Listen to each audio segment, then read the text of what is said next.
Now. Hello, Jet. No, don't push the red button. Too late. Hi. Hi, we're live and we're doing D&D stuff today.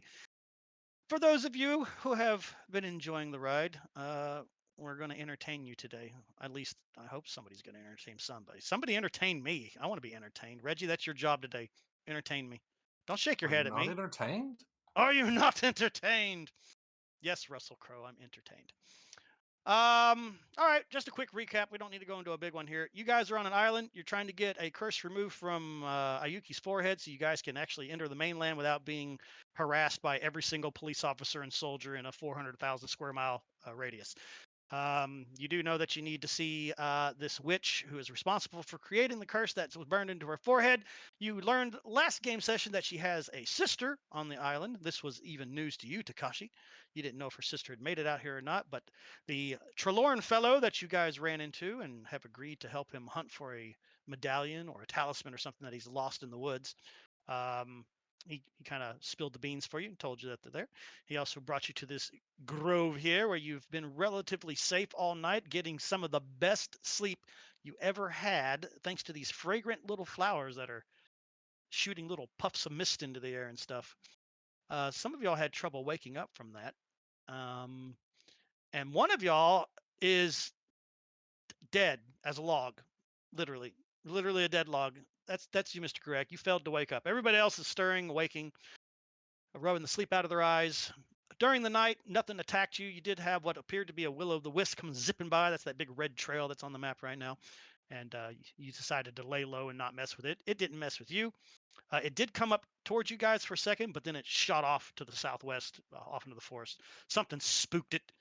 Probably Takashi mummering in his sleep how much he hates all these foreigners on his island. It's not even your island, Takashi. You, I don't care. you xenophobic bastard. All right. So as we come back into the game, it is all beautiful early morning. The sun is starting to shine sideways through the trees. It's a little chilly this morning because it is the autumn time period in this part of the world. And everybody is finally stirred awake after much kicking and screaming and punching. And there is currently two interesting problems going on right now. The first is Grooacc won't wake up. He literally fell over on top of Reggie like a 300-pound log that he is. Reggie was able to crawl out from under him, and now everybody's kind of being like, what the hell's wrong with him? And then Cassie apparently is a ghost. As if it wasn't weird enough that all the color drained out of her skin and hair, now she's completely see-through. So, and she's kind of freaking out about that also. And Mary, you were helping her look through the book that Kryn gave her to see if there's some explanation as to why this is happening to her right now. So that's kind of where we are at the moment. Let's see. Let's go around the table. So Mary, you are occupied already. Your action is flipping the pages and letting her scan them because she can't touch anything physical right now. She's literally acting like a ghost. But apparently the ground is holding her up because she doesn't sink through the ground. So that's a plus. All right, so you're doing that. Let's see here. Farlin, you were quite surprised waking up to see your friend here is a ghost. Mm-hmm. You're not too sure what to make of that because you're not an expert in what she is. You've been pretty much doing your best, I guess, to keep her calm, right? Just, oh, it'll be fine. You know, oh, just Turn her. What do you mean by this? Oh my God! Destroy undead. See if she dies. Yes, Mission over. that would surely turn out well for us. Yeah, well, it would end the campaign. It'd be great. It'd be great. The dragon would be freed from its vessel and would go and play hopscotch with every kingdom that it could possibly reach. Ayuki's absolutely fascinated. In fact, you've probably had to scold her at least twice now, Farland, because she keeps poking Cassie in the back, and just she's amazed at her hand going into her body and just like, Wow. You're like, Ayuki, stop. What? This is so cool. So she finds it fascinating. Um, and then swinging around over here, we've got Reggie. You're kind of just staring at the log on the ground right now, just trying to figure out what the hell. And then, I'm much more concerned with our tree friend rather than Cassie. After all, you have to measure yourself on freaking out. There's so much weirdness in the world. She appears to be fine. However, Grooacc, thump, firewood. Takashi, there seems to be commotions going on over there with your newfound companions. That beautiful white-skinned, white-haired girl apparently has turned into a ghost, and the giant tree guy is apparently acting like an actual tree that's fallen in the woods and can't get up. So I don't know if you're doing anything special this morning, if you're just going to sit back and make some tea and observe while the chaos ensues over there. What are you doing? No, I am going to stay where I'm at, and I am going to watch what they're doing as I'm trying to figure out if I have a spell that might help. And that's what Excellent. I'm doing. Excellent. Burning hands will not help. I Just so thought you about know. that one. I know you did. I know because that's the first thing I thought of. Just they're all in a nice little cluster there. You could kill all these foreigners and then take all their stuff and bring Ayuki's corpse back with you. And the You Emperor, hope you do because like if you don't kill Reggie, like right off that you're dead. Like he's got you. he will turn you into a pretzel. He will turn you into a pretzel. He is built Well, to turn things into pretzels with his well, bare I hands. wasn't really thinking about killing off the rest of the group. I was thinking about burning everything down in this island, and that could solve a lot of our problems. Like, you can't hide behind a tree if there's no tree to hide behind. I mean, that's a possibility. I mean, you were pretty violent to that poor flower last night, kicking it, Yes. ripping it out of the ground, and Greg was like, "No, no, no, no!" And he replanted it, and it pretty much healed itself almost instantly. Oh yeah, I Okay, did so plant grow, so everything around us is now very yeah, pretty. yeah, you made the forest grow like 3 times thicker than it already was, which kind of masked you even more from outside forces and stuff. And it did make the grass appear grow, which is fine because the grass appears actually really soft and comfortable. So, um, but all right, so that's what everybody's pretty much doing. So, Grooacc, we're gonna do something, Grooacc. Are you ready? I'm gonna Okay. completely eliminate your party's ability to metagame this. I'm going to move you to another chat channel and I'm going to tell you what's going on. And then you can choose to share that information or not if you wake up. If you wake up, the rest of y'all can sit around for a moment and talk about what you're going to do. And no Before stream you, sniping. No stream Yeah. sniping. okay, before Yeah. you do that, can I cast Mage Armor? Yeah. If you feel the need to Okay. protect yourself. I think all Thank you. this, the main functionality is not broken, by the way, in Mhm. Fantasy Grounds. Like your spells and stuff, you can still click and drag and drop that shit all day long. It's just all the fancy extension stuff that kind of made like your spending stuff with gold, right? You can't, there's no plus Mhm. or minus anymore. We don't have the cool blood portraits or the blood splats or any of that other visual effects stuff. So the That's core about game it. works fine. It's not broken. So you can still drag and drop dice or click on it or target a guy and click on it. There's multiple ways to do stuff when combat is going in. But anyway, I'm going to do what I would do in a TTRPG. I'm going to grab the player of importance and I'm going to take them outside where the other players better not put the glasses up against the door and try to listen into what's happening because you'll just ruin the fun for yourselves. So anyway, stick around here for just a moment. I'm going to take you, Grooacc, real quick down here, and you guys can talk about whatever you want to talk about. Grooacc, come with me. I'm coming. Hold on a second. Come here. Are you sure you want to do that? You're going to lose our portraits, by the way, I believe. Oh So yeah, we'll be yeah. right back. Grooacc! Hello! Hello? Hi. Am I dead? Are you God? I am indeed God for a moment.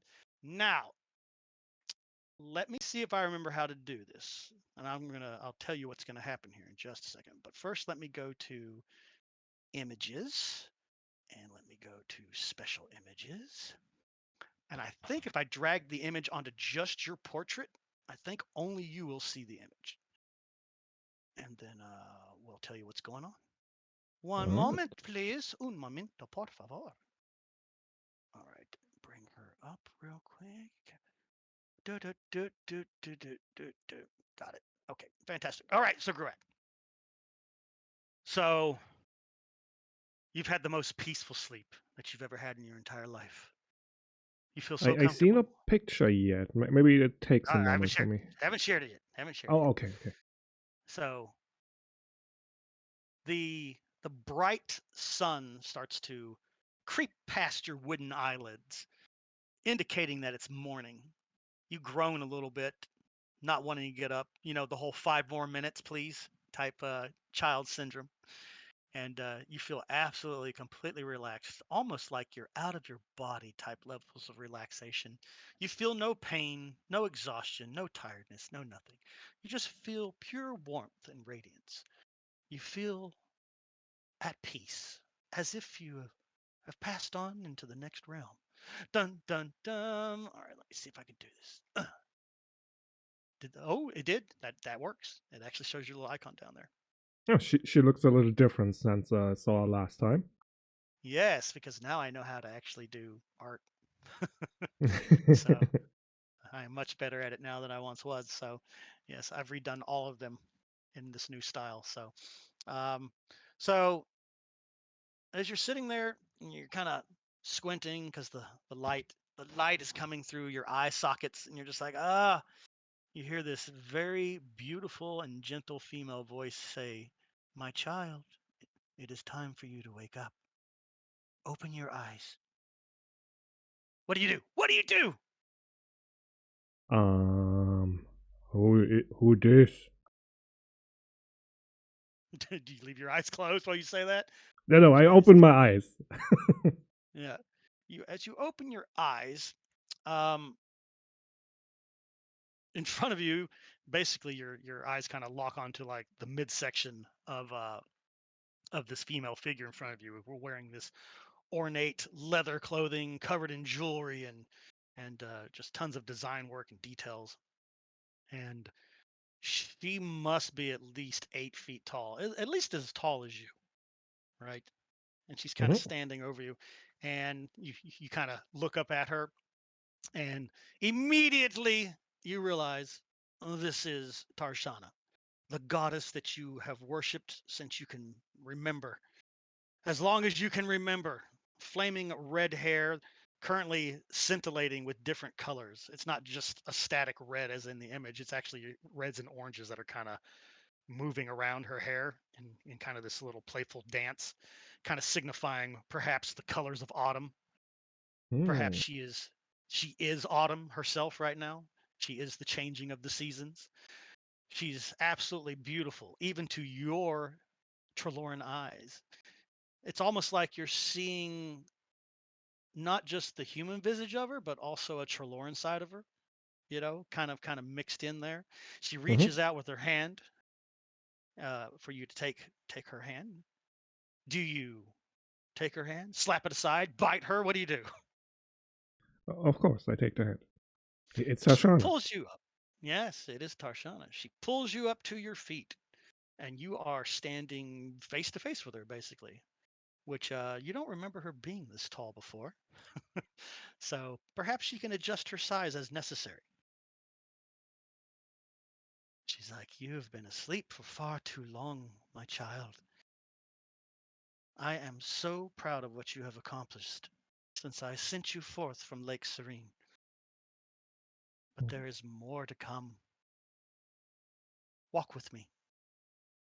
Grooacc touched rock. Feel good. Yes.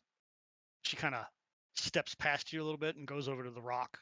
Um, she puts her hand on it, and as she puts her hand on it, the rock completely, like it reacts to her. The whole rock starts to vibrate a little bit, and this yellow aura of light starts to glow around it.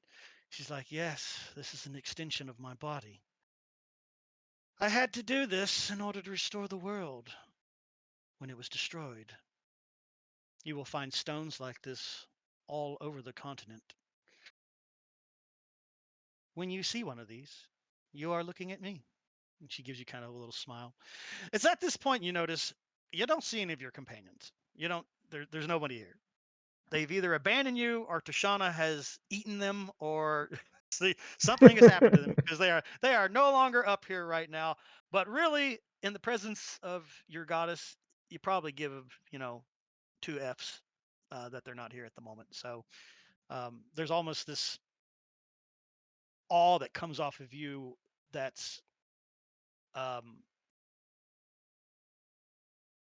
whether or not it's an awe that's genuine from you or if it's forced out of you just but to be in the very presence of her doesn't matter. You're just absolutely pleased that she is standing here in front of you. Of course. To get an audience with Tarshana is something extremely special. She's like, unfortunately, you were in contact with it for far too long. It took a small toll on you, as it must. But don't worry. I have come to make sure that your soul will refuse with your body. And when you awake back in the living world, you will not be the same as you once were. You will take with you part of my power, and you will need it, for the trials ahead will become great indeed. You have only scraped the tip. Things will become much more difficult from here on out, I'm afraid. And I am not able to interfere directly. And so I shall send them you, and you shall do my bidding. How do you feel about that? Grooacc What do you will say? do. Grooacc's guardian of Lake Serene, like Tarshana want. Grooacc go find friends, save world like Tarshana want. Yes. You are more than the guardian of Lake Serene, my friend. You are the guardian of this world now. It will not be an easy task, and you may never see your lake again. But the greater good of the world is more important than a single lake. Yes. I trust you with my power. When this is all done, we shall see if you will ascend or remain in the world of mortals. Now, your friends are worried about you. They think you're dead. Yes, you are. And she gives a little chuckle. Death is nothing to her. She doesn't care. She just chuckles. Your friends think you're dead, as indeed you are. I shall rejoin your soul with your body. Oh no, Go. Grooacc not want make friends sad. You have chosen a good group of friends. Azarus has chosen her champion quite well. She doesn't mention who that champion is. You probably have a pretty good idea who that is, though. There's Yeah. a little blonde hair priestess running around. So, and it's not like it's not like you the the basic religion of the world is like ancient, like Greek mythology, right? Where Mm-hmm. people are quite aware that there's many different gods, but they'll only devote themselves to one, and then the other ones, they'll give them their respect, but they give their worship to just one god. And you've chosen that to be Tarshana, but you're well acquainted with Azarus and her daughter and all the rest of the pantheon up there. But Tarshana is the one that you give all of your devotion to. So, and she's quite appreciative of that. So she takes you by your hand and she kind of starts walking with you, and she's takes you down that little path that like uh, comes up here to the sleeping area where you guys were, and she's like walking you towards it. But what where there used to be a forest at the end of that path, there's nothing but a bright light that's getting brighter as you get closer. She's like, and as she walks, she's like, when you awake, you will have my power. Do good things with it. Save the world. Now go. Thank you, Grooacc will do. She kind of lets go of your hand and gives you a little smile and nod and holds out her hand towards the bright light that's in front of you. Do you enter the bright light, or Yeah. I jump off the cliff into the water? I don't want to leave. It's too peaceful here. It's Yeah. so peaceful. There's no worries here. It's just a beautiful place. Yeah. All right, so Grooacc knows duty he has bound. work to do, so he slowly starts walking through the light. So duty bound, you walk towards the light and you enter into it. And you're going to snap awake back in your body here in a second. But make a note on your sheet from here on out. You are infused with the tear of Tarshana, which is basically the stone. So you drained pretty much all the power out of that stone back by leaning up against it all night, and it was more than your body could handle. So she had to remake you here so that you can actually contain all of her energy inside of it. So basically, game mechanics wise, you will always cast your spells one level higher without expending a level higher slot, right? So you know how you can do cure wounds and you can upcast it at level 2, right? Mhm. It's always going to cast at level 2 now without you expending a level 2 slot. Oh, nice. Yeah, so basically you're super powered right now with your magic. So so don't forget that because it's not going to be automated. You're going to have to Yeah, yeah. track that.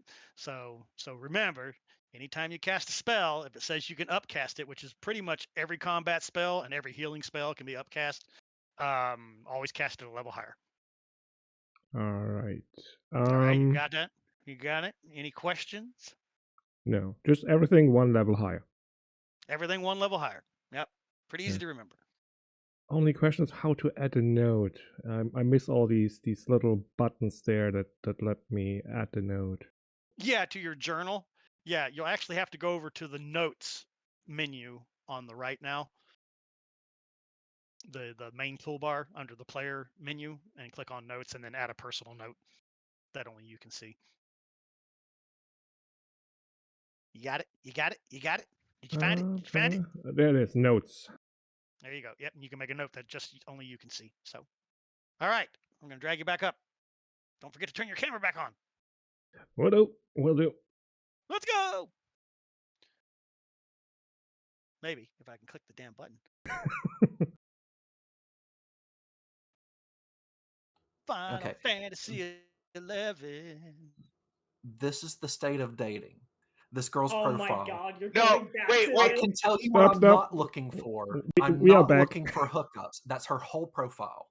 And then she's like, no one has communication skills. I'm like, well, what are you fucking communicating? Nothing.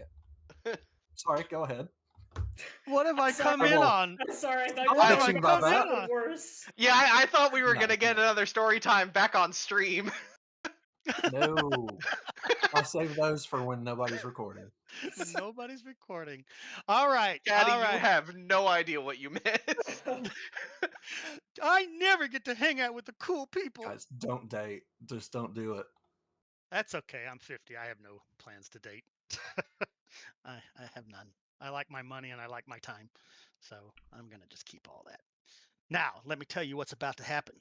Bam! Suddenly, Reggie, Grooacc just sits up like a bolt of lightning. Just boing, boing, boing, boing, boing, boing. Morning wood, basically. He just stuck right up like the morning wood. There you go. Reggie wouldn't punch him for that, would he? Ah! Nah. Reggie jumps back and gets ready, but he stops. I don't know. If you were leaning over him, did he just headbutt you? Is the bigger question. Sounds How like a close were you? percentile roll. Yeah, how close were you to him when he suddenly sprang back awake? Well, I kicked him. Leaning over him is not beyond the pale, but You know what? Give me a dex check. Or a dex Yes, saving sir. throw. Give me a dex saving throw to see if you move out of the way in time as he springs back to life.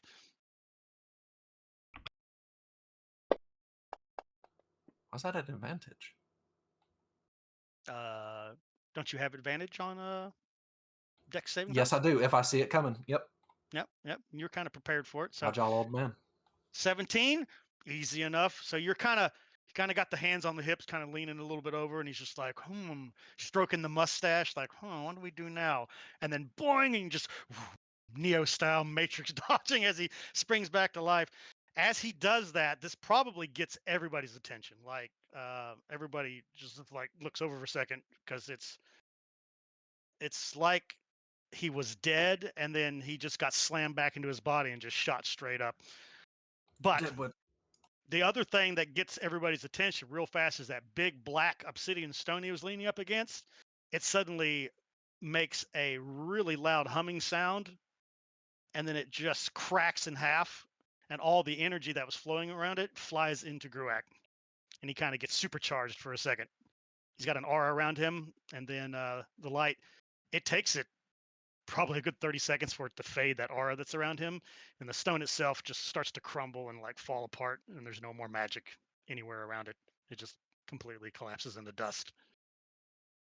Grooacc, you're back from the dead, sir. Tashana. Lad, I'm I looking don't around. want to bark up the wrong tree, but are you yourself? Yep. Grooacc, fine. Grooacc met Tashana. So as Grooacc says he's fine, and he looks at you with those normally beady black eyes, they're not beady black eyes. They actually got like a golden glow to them right now. Going out on a limb, is it in any way familiar to the effects that I would see from Lady Shen when she was the avatar of a god? You don't even make a roll for that. It looks exactly like when she was an avatar for her god. Reggie's going to take a step back and kneel. Oh God, are you switching religions? Are you just No, giving reverence to a god He's touch? a polytheist. It's pantheism. They're all Mhm. respected. Just because one is way better than the others doesn't mean anything. Right? Wink, wink. We all know who the best goddess is. All right. How does everybody else react to the stone suddenly shrieking, basically, and then cracking and falling apart? And Grooacc is now glowing in the light. He's brighter than the sunlight that's coming in for just a moment, for half a minute. But he still seems like good old jolly Grooacc, minus the fact that his eyes are glowing a golden color. Which even Farlin, you're used to that too, because if you remember, the Reverend Mother of your order, one of her eyes always glowed Right. a yellow color. So it was a young, and their other eye was blue. So you know what that means because you've studied religion. So Grooacc has apparently joined the God Touched, the chosen of a goddess. So I will reply, oh, it's okay for you to destroy stones, but I can't pull up a couple of weeds.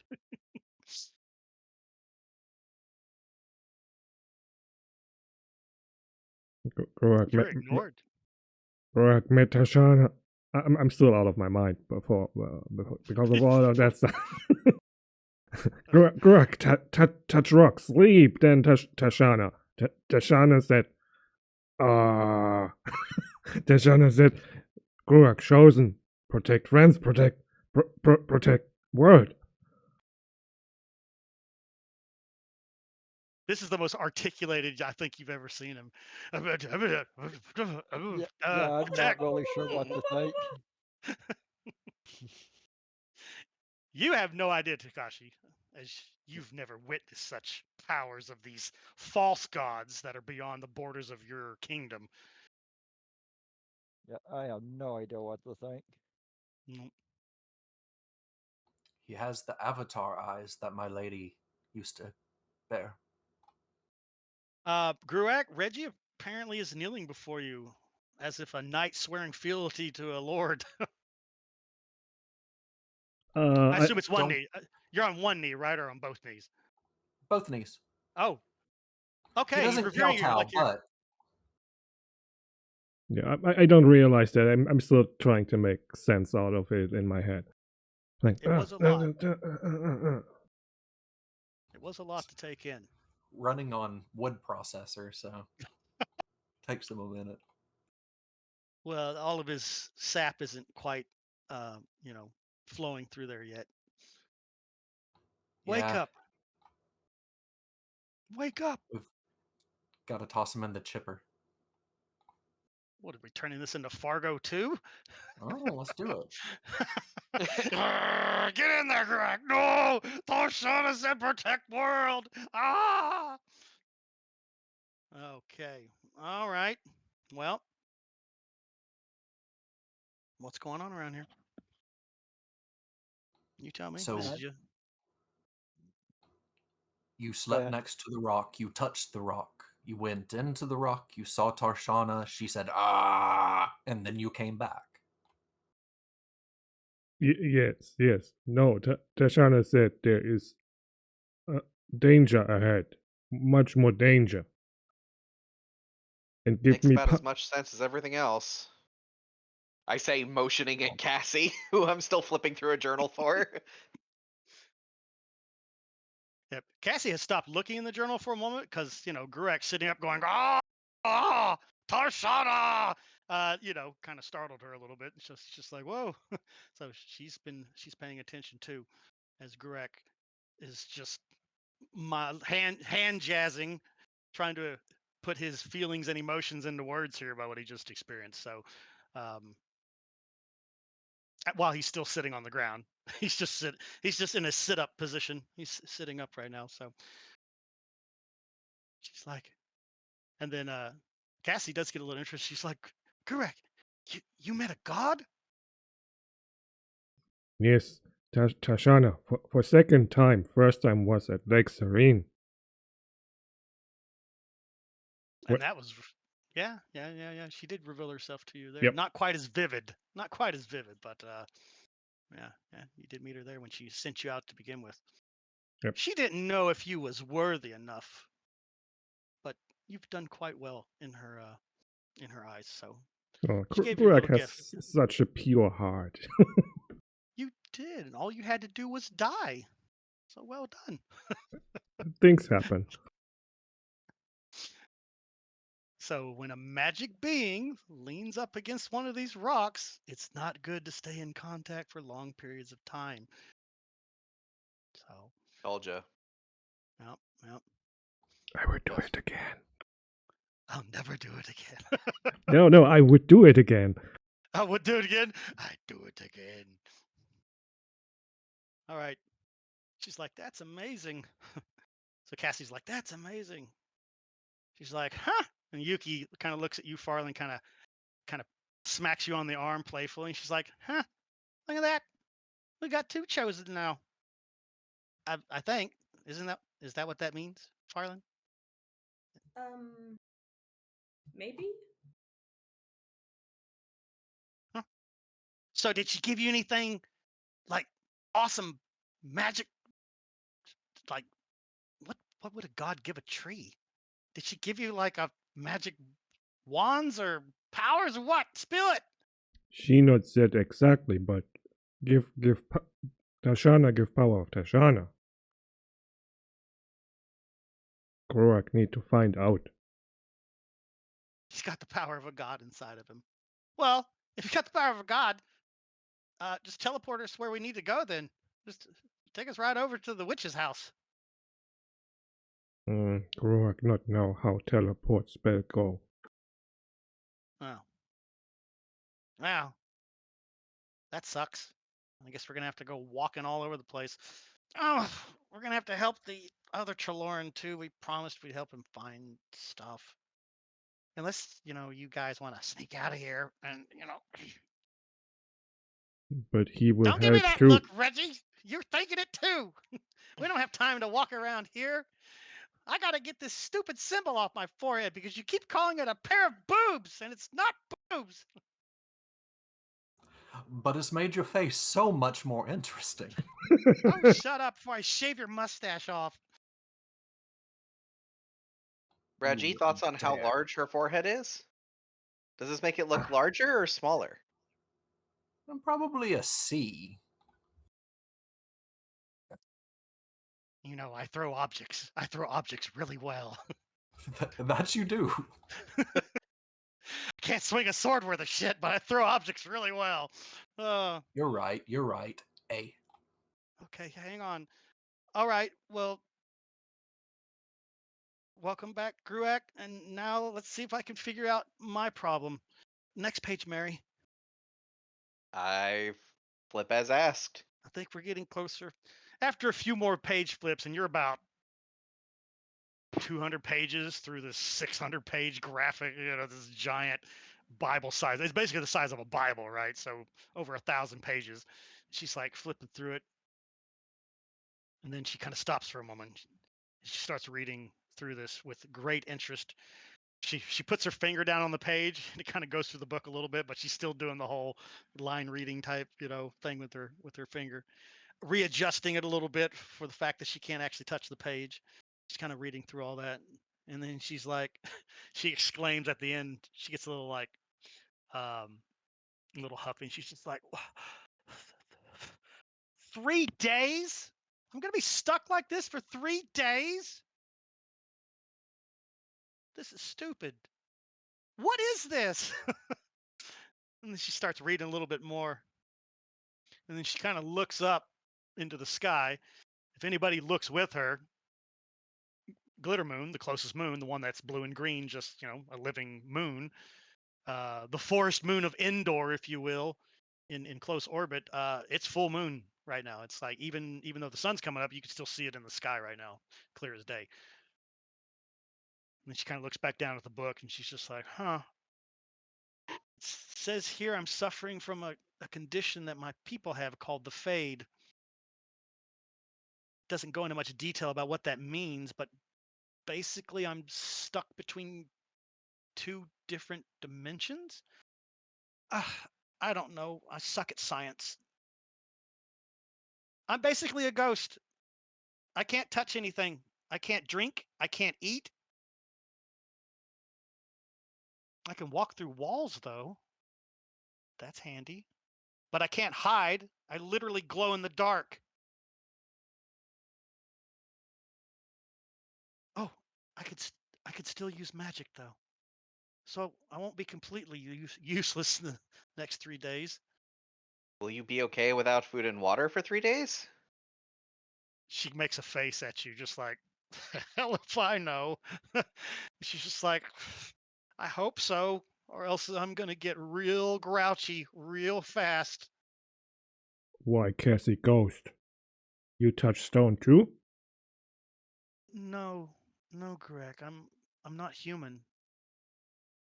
This is a condition of my people. When the moon comes out, when the moon there is full, that one, the closest one, we call it glitter moon. When it gets full like that, my people phase out of reality partially for some reason. It doesn't tell me why. Oh. Are we able to pull you back into phase or anything? She goes back into the book, starts reading some more, flips the page. There's not much more information here about it. Using my magical dragon gauntlet, I'm gonna reach out and just thump her on the forehead. Stop it! You reach out with the gauntlet and smack her with it, or just a light thump? Thump, I said. Thump. Are you literally gonna come up and go thump on her forehead with your gauntlet? Yeah. She's like, ow! Wait a minute, how did you do that? Magic. I learned that years ago. It can touch people like you. I was hoping it would bump you back into alignment, but yeah, turns out I don't know shit about magic. That's okay. I think even those of us that use magic on the regular don't really know all that much about magic. Not with all the shit that's going on around us right now, at least. Well, that's why it's magic. Indeed. It's not like there's a lot of knowledge laying around. So, Certainly not nearly as much as there is magic. nope. And the little that I do remember, when I was talking to Mr. Huron back at the academy, it's very much, even though they're the masters there, even they're still learning. It's just magic, what it used to be, completely screwed up. So I don't know. He used a lot of big words I didn't understand. I just know that magic got screwed up, and what's happening to me right now is probably part of that result.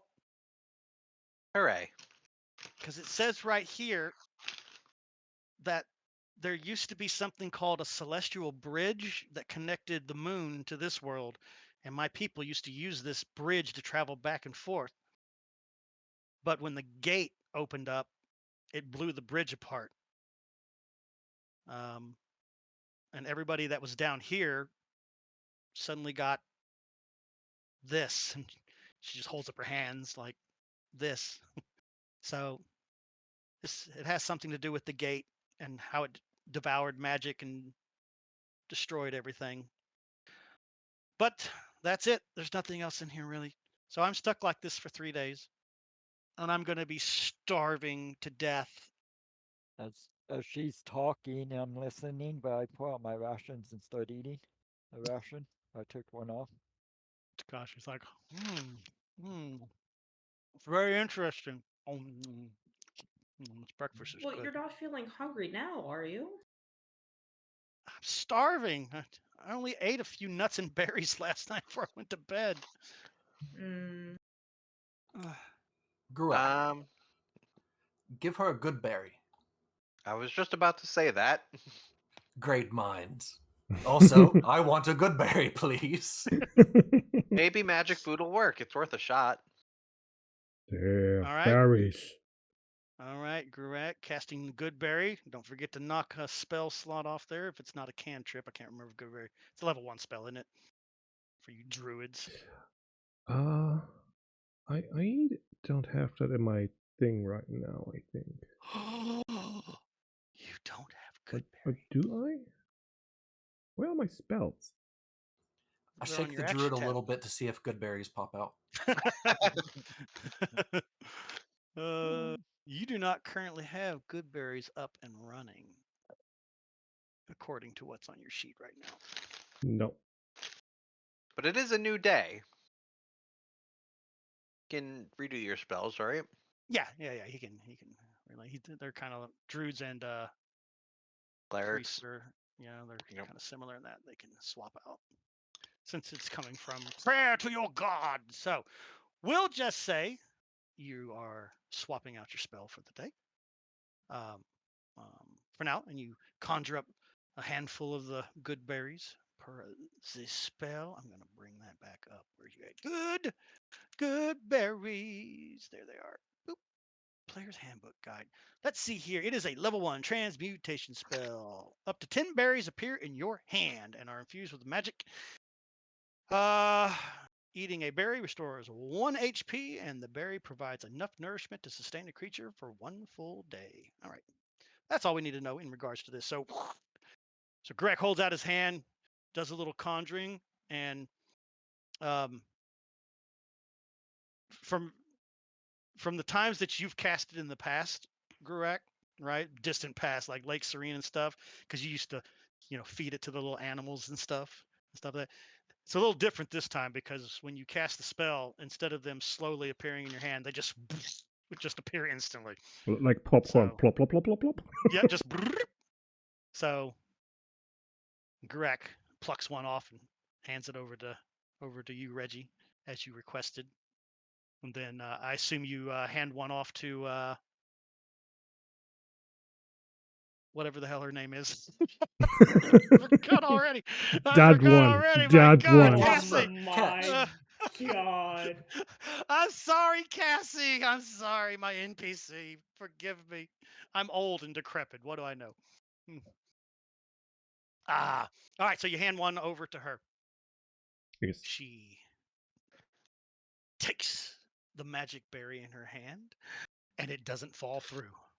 She gets super excited and immediately stuffs it in her mouth. Nom, nom, nom, nom, nom. And she's like, it worked. Magic's easy. You people make it look difficult. It worked. Oh, thank you, Grooacc. She goes to give you a hug and just falls right through you. Comic relief style. Oh, thank you, Grooacc. Funk. Oh.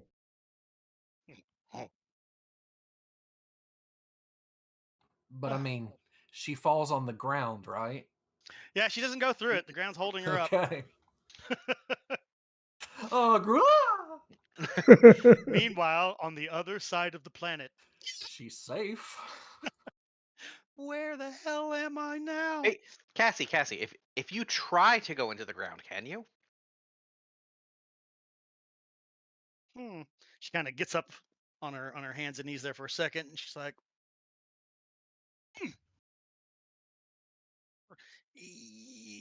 slowly, very slowly, her hand sinks into the ground without leaving a handprint on the ground. So she's like, yeah, but it's like pushing through a 700 pounds of sand. Yeah. And I don't like the feeling. Flick, flick. I'm glad it wasn't like popping a soap bubble and you just fell through. Yeah. Oh. You make that sound like you were thinking that, Mary. What did? Well, okay, so What are you up to? I'm curious of the mechanics of this, right? Because we're not actually on like level ground right now, right? Like we're on a hill, right? There's a Right. small cliff right there. If we went down the side of the cliff here and where the water is, and Cassie walked into the side of it, do you think it would work the same way, or would she be able to walk through it the way she would a wall? And then are those functionally different? Come on, you have to admit it's very interesting. You're starting to sound like that egghead. What was his name? The guy before. Kryn? Yes. He was a curious little guy. Ended up in the ceiling. I'm so glad you find my condition interesting, Mary. Maybe if we have time, we can put it to the test. It does say I can walk through walls with a little effort. I hope it doesn't feel like that just felt, because that's not comfortable. Well, we'll have to see if it comes up. I imagine it's like, I don't know, maybe there's magic in the land itself, so hills and mountains and the like probably would still stop you, the same way the ground does. It's possible. I mean, this area is magically protected, right, Grooacc? Grooacc not feel magic anymore. Stone broken. Oh no, are we going to be able to leave the island? Of We course can't we take will. you on a boat. At least not for 3 days. We can maybe Mm, put it in a bottle. I was thinking about that. I can just grab a hold of her and drag her. What? How? No, and you're not putting Holds me up in the dragon glove. No, Wait, you're not wait, wait, wait. dragging me, and you're not putting me in a bottle either. I'm not We a have magic genie. armor. You can ride on our shoulders. Ugh. It's not particularly dignified, but it'll work. Whatever. Just so long as we get off the island in one piece. I mean, we have stuff to do before we get that far anyway, and we don't know how long it's going to take, so. And this whole island's crawling with things that want to murder us. Well, hey, at least you don't have to worry about that. You're already dead. I'm not dead. I know. I'm just between worlds, or whatever the hell that means. But at least the good berries work. Thank you, Grooacc. You're welcome. Now give me 9 more so I can OD on dream berries. All right. So as the morning, interesting events of the morning wind down here, I assume you guys start packing up your bedrolls and getting ready to head out. What is your plan for the day? You going to stick around and actually wait for that Trelawney to come back and help him as you said you would? Or are you going to Yes. try to ditch him? I mean, Grooacc's already decided what he's doing. He's going to help out a fellow brother. You're our friend. If you need to do this, then we need to do this. The entire fate of the world can wait. No pressure or anything. Yeah. But he help only us as hard find as which. I mean, And- sure, but we all have ways to find the witch. Yeah, exactly. Which is. But Yes, there yes, was a witches. pair, right, sisters? Witches. I do think that we should keep in mind that we should be operating on somewhat of a time limit here, and if it takes more than a day, we should probably cut and run. I agree. Chop and run. We many. I We'll totally find agree. quick. Well, your plan is pretty great, Mary and company. Yuki's munching on her own apple now. Where are we going to get a boat? That stupid water elemental destroyed ours. The Make lady will one. provide. The lady will provide. Remind me, Okay. how far is this island from the mainland?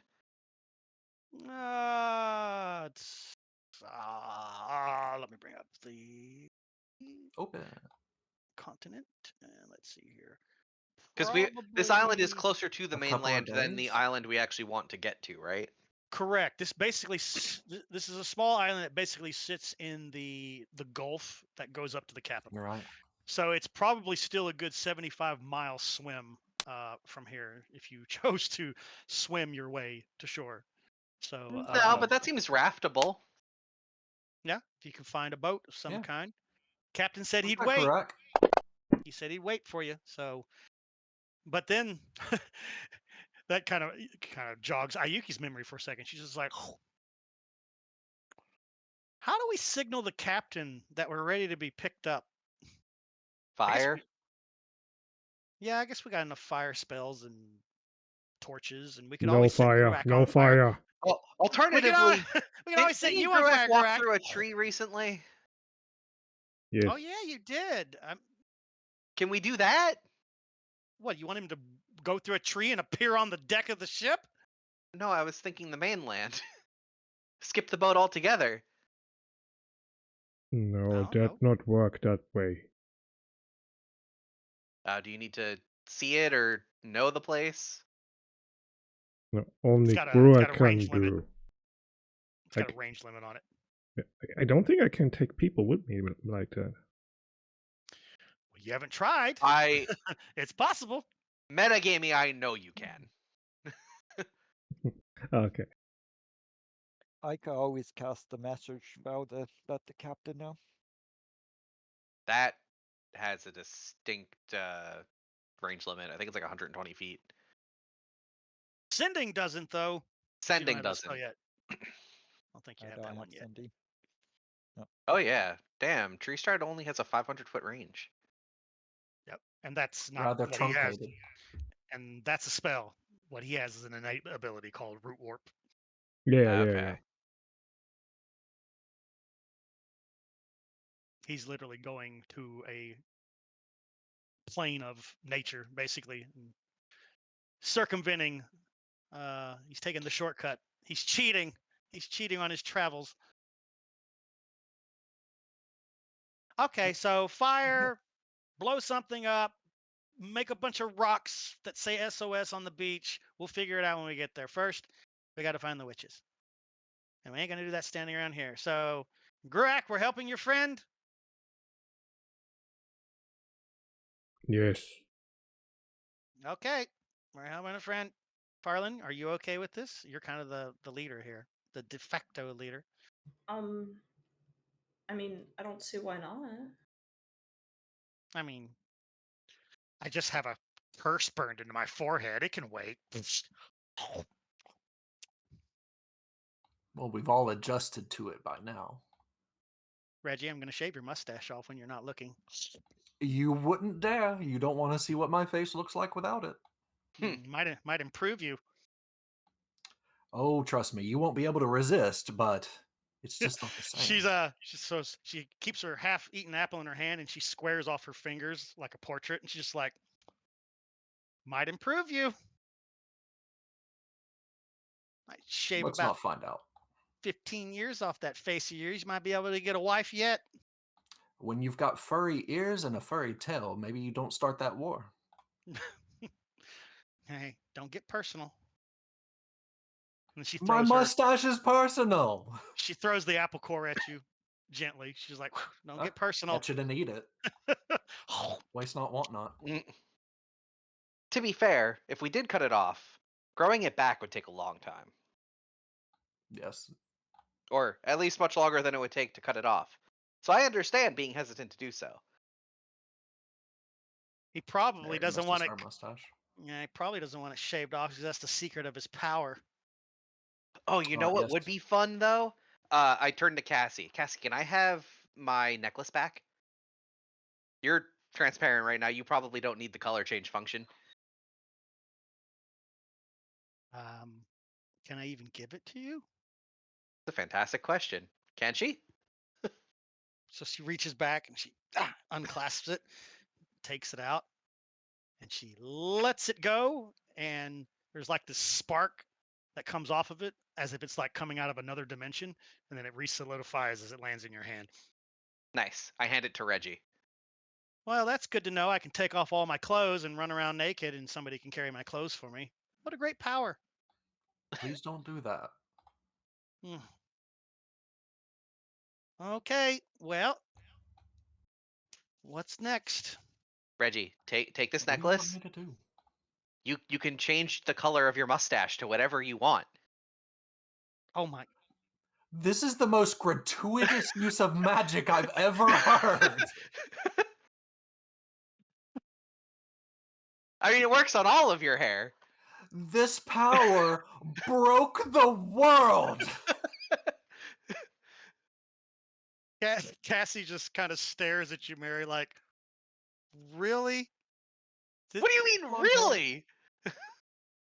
That's what I Blue, used it for. Well, for my hair, not purple. the mustache, but same principle. Okay, well, who's going to carry my backpack? Because I can't carry it. She's like, tries to I've grab got it. she kind of grabs it. She's like, look, can't carry nothing. Okay. I've got it. Also, blue mustache. Nice. Yeah, that's what I'm talking about. Ayuki's like, that's really distracting. Keep it. Just keep it. We won't lose you in the forest. Like, is it like neon blue or is it like a duller blue Yes. color? It's like an electric blue. Yeah, we're not going to lose you in the forest, so keep it. Maybe we can use your Sounds good. mustache to signal the ship. I am conceiving of a color that encompasses all the colors in flashing alternation. Can I manifest a rainbow flashing mustache? Multicolored, but you have to continuously keep recycling the magic and No, concentrate it's on not. it. It's not what I wanted. It's not worth it. That takes a lot of Not worth effort. You can send the mustache code. I love you, Ack. Marry me. You're Okay. fired. You're fired and hired at the same time for your amazingness. Good times. All right, so the morning is spent packing up all the gear. You do double duty, Reggie, carrying Cassie's pack, which is lightweight. I mean, she's a sorceress. You stuff the book back in the pack and stuff, so got to have the instruction book on how to live like one of her people close at hand, just in case she needs to pull more notes out of it later. Takashi, I assume you pack up your stuff as well and getting ready to travel with the group. They're breaking everything Yes. down, so looks like it's time to move on. They have unanimously, kind of, agreed to help the Treloran fellow, who, out of sheer coincidence, comes out of the overgrown forest that Grooacc created as you guys are finishing up packing the rest of your stuff. He kind of stands down there. Oh, oh, oh, oh, I got the ping. Oh, oh, he comes up here and he kind of stands right there looking up at all of you. Good morning, friends. I hope you slept well. Yes, Grooacc seen Tashana. You saw the lady? Yes. I told you, we here to save world. Oh. So he kind of at you saying that you literally met her. He kind of lumbers up the little bridge there to examine you face to face. He sees that glowing eyes on you. He's like, "Oh, oh, you do not speak a lie. You have seen her. She has granted you a gift. Yes, Ah, You can help me find the talisman with ease now. And if you so desire, I will join you for the duration, if you will have me. Yes, we can use all help we get. If I find my talisman, I will be of even more service to you, Grooacc. Come, we must spread out and cover more distance, but be careful. There is unsavory things at the edge of the protected woods. You shouldn't have to go beyond it. Somewhere, thy talisman awaits. Perhaps groups of 2, for safety. Good plan.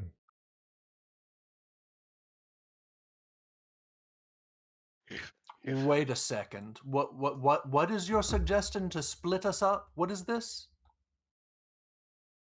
it's a large amount of force that needs searching still. If we split into groups of 2, we can cover more. Good idea. How about this? We need to keep a central nucleus because I'm not leaving the lady or, motions to Cassie, the ghost alone. Ayuki, make a 3-man with them, and the rest of us will split up. If I have to, I'll just go singly or whatever we need to do, but those 2 cannot be left alone. What is wrong with that one? I can see through her. She did not look like this last night. She's probably the one that's going to be okay since, everything goes through her.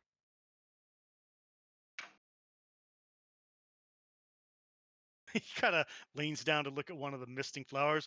The flower didn't do this to her, did it? Yes, it did.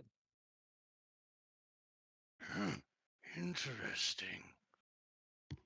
You are entirely too comfortable with lies. How do I not know that was the flower? I think we've been discussing it pretty openly, haven't we? Oh, there we go. Yes, but do we actually have any real proof? I mean, only the entirely circumstantial evidence of it lining completely up with her known history and ancestry. The flowers would not do such a thing. Is she well enough to travel? Yes. Very well, then. Choose who you wish, but I wish to serve you, Grooacc. I will become your first. Thank you for helping. I withdraw my objection to your suggestion. Pairs would be fine. Grooacc and I shall search to the east. I have not yet covered that ground. I have pretty much covered as much as I could to the west. Fan out across the northern side. To the south is the beach. I don't think it was there. I don't remember traversing that area when I had the talisman. How does it look, and is it magic? Can we detect magic? Yes, if you have such magical capabilities, it will show up in your sight. It is about this big around, multi-layers made of wood entwined with colored thread. Basically, it looks like a dream catcher type thing. Alright. So he basically describes a dream catcher to you. It has feathers upon it, all enchanted.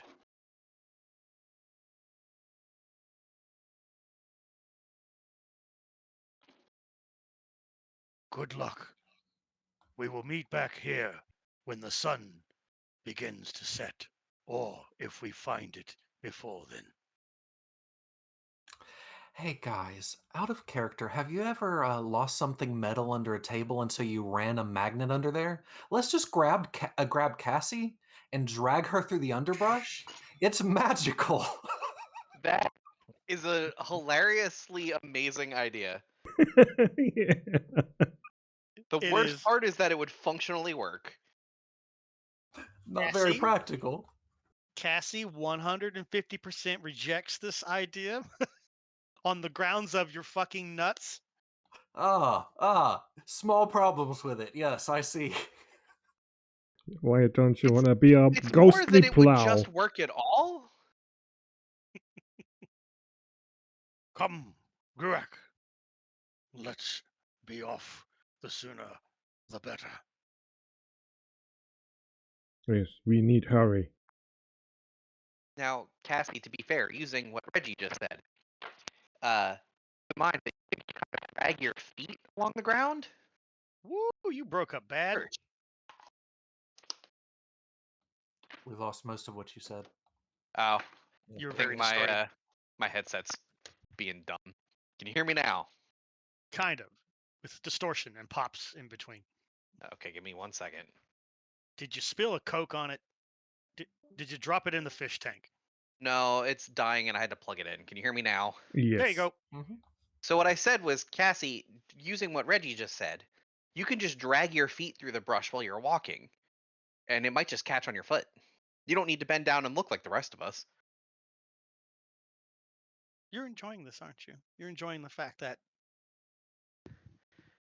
Of Oh my God. course. Yes. it's not funny. I don't find it amusing at all. No. Why? It's a part of you, lass.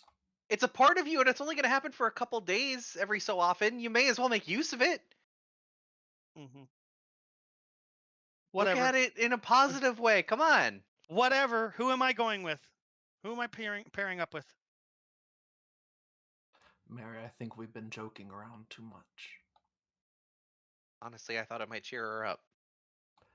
Mary, go with Normally, Cassie. you would be right. You would be right. But this is freaking her out a little bit too much. So Mary, Cassie, Ayuki, Fairwater, me, the little guy.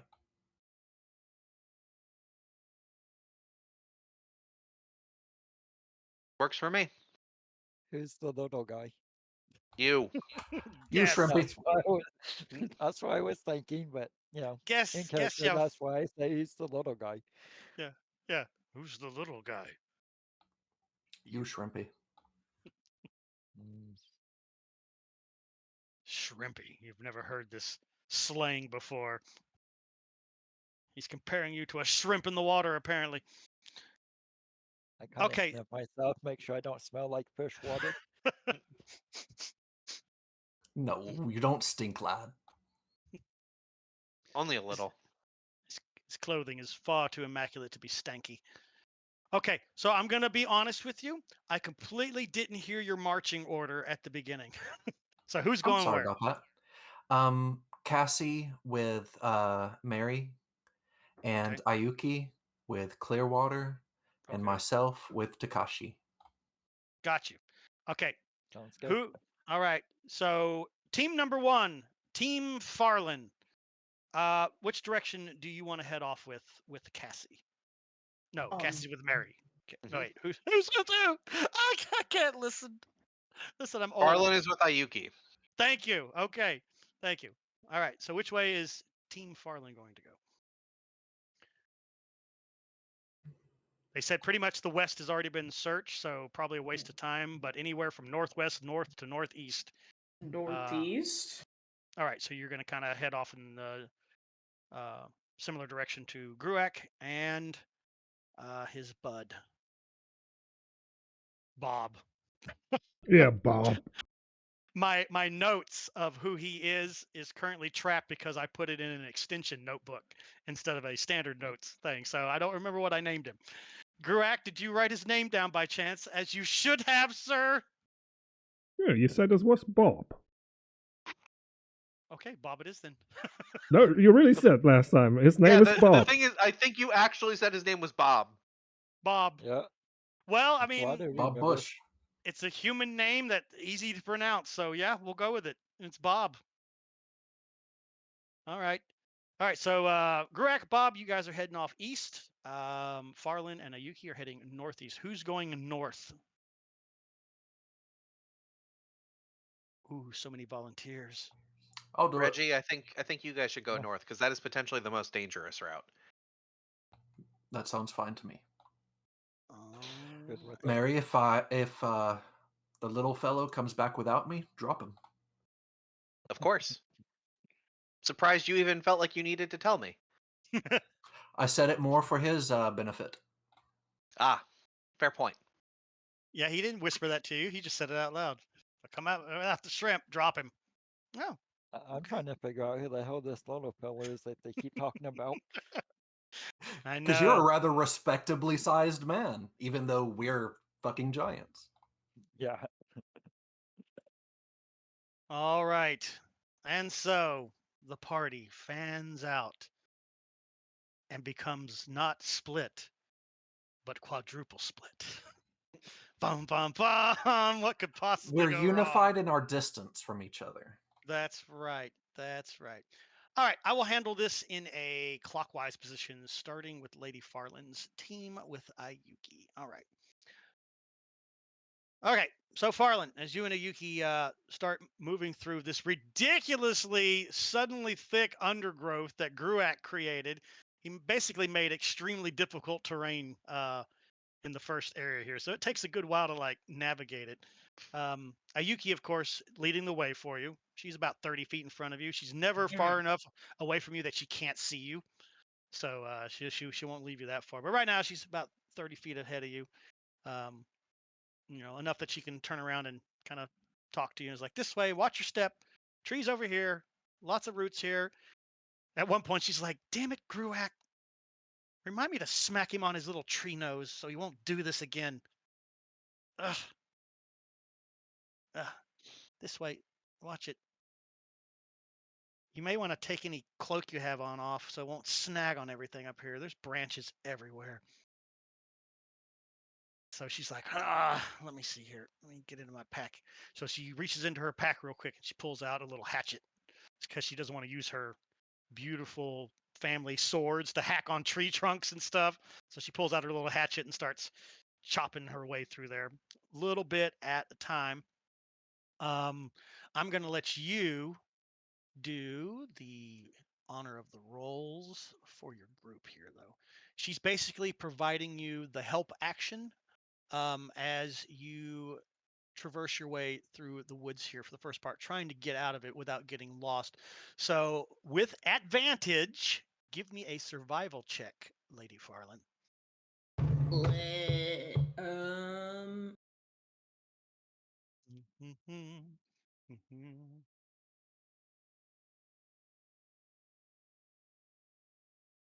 Don't forget to tick the ADB button before you throw your skill, and you can throw that in the chat window. Doesn't need to go in the tower.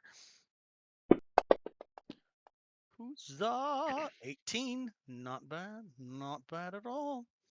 All right. So 30 minutes of traversing through some pretty thick overgrown trees and stuff.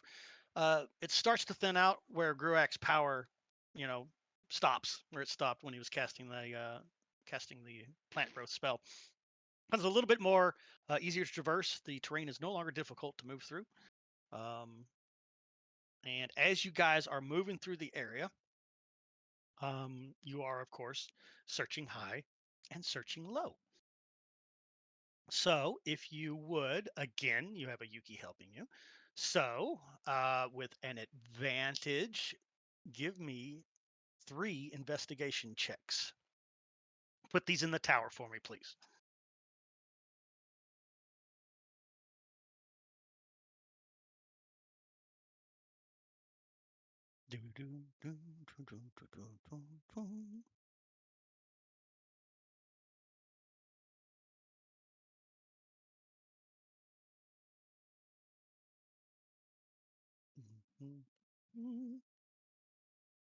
Who's doing the investigation?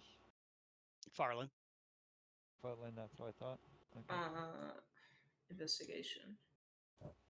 Yes. You and a Yuki are searching, so you have advantage. And I need give me 3 of those rolls and throw them all in the tower.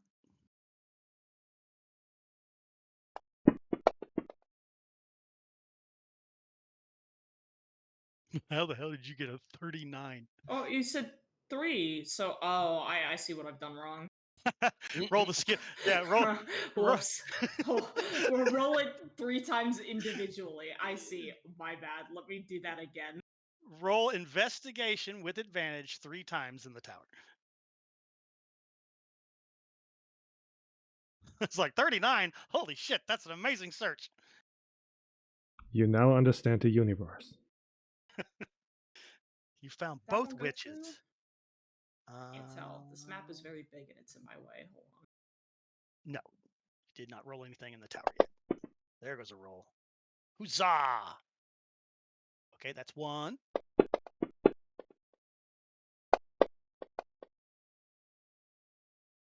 Okay, beautiful. All right.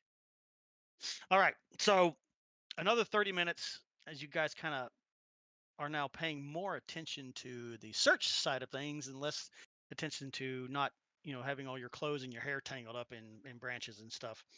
Um, you guys kind of spread out 60 feet apart from each other, and you're kind of moving very slowly, looking around here. Do you have any kind of magic that can detect magic? If so, are you firing that off as you're moving through this area? Do I? My priestess does that I play on Saturdays. Well, I'm stupid, so I don't know if I have that or not. Well, as a priestess, you can pray for it. I have Dispel Magic on. That's a beautiful spell. It's not the one I need, though. I'm probably just. It's what is it? Detect It's level, magic. detect magic is level 1 for clerics, right? I think it's If clerics even get access to it, they might not. my cleric does, but that may be because of my domain. Are you a magic domain? Yeah, my friend Jeff's campaign. I'm a priestess of magic. No, it says cleric gets it. Yeah, I thought so. Whether or not it's useful is up for debate. It only lasts 10 minutes for a spell slot.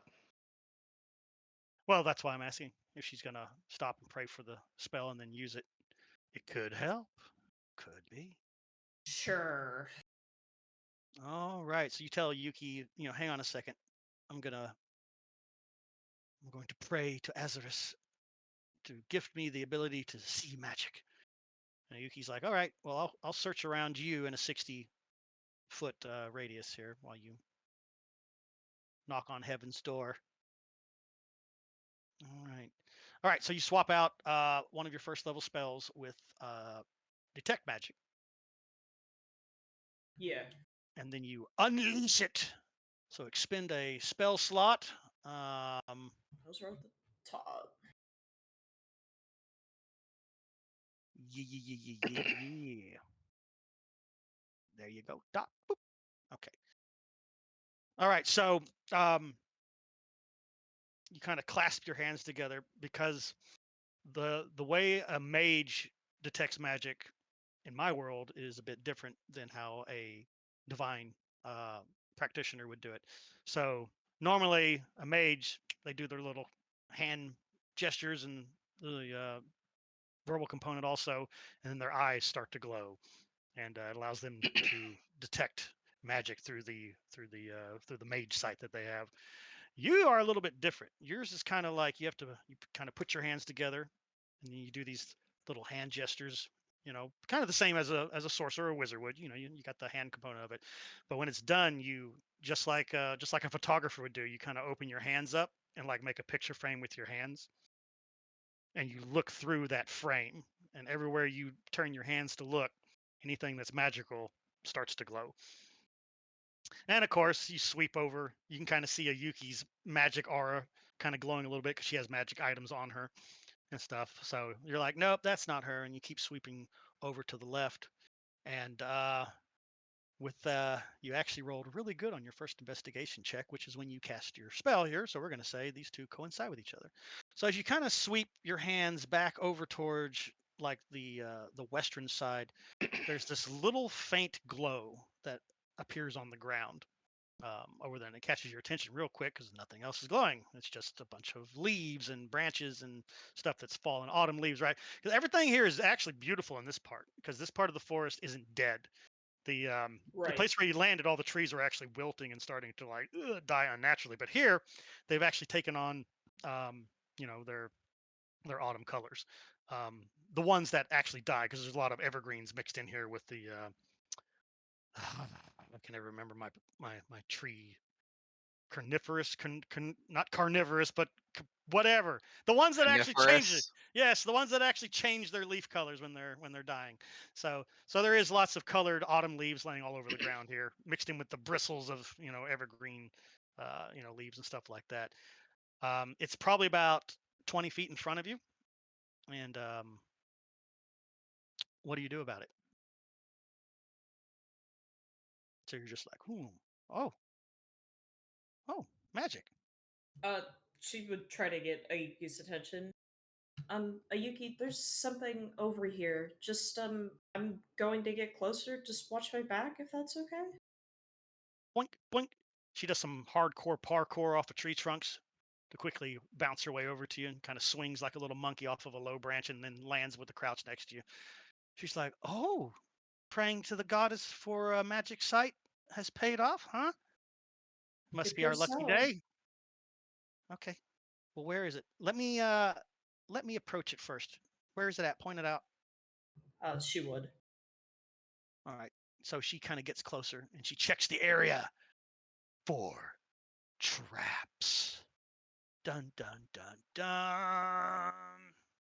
Come on, girl. You're trained for this. Oh, she does very good. So she kind of stares at the pile of leaves that are there. It looks natural to her, like they've just fallen that way. Nobody's covered it up or anything. So she kind of looks around on the ground for a stick that's fallen. If not, she breaks off one that she can, and she kind of starts poking the pile of leaves and skittering them aside a little bit until a little shiny object is sticking out of the dirt on the ground partially. She kind of leans down looking at it, and she's like, huh, well, it's not a medallion. It looks like a ring of some kind. You say it's magical, huh?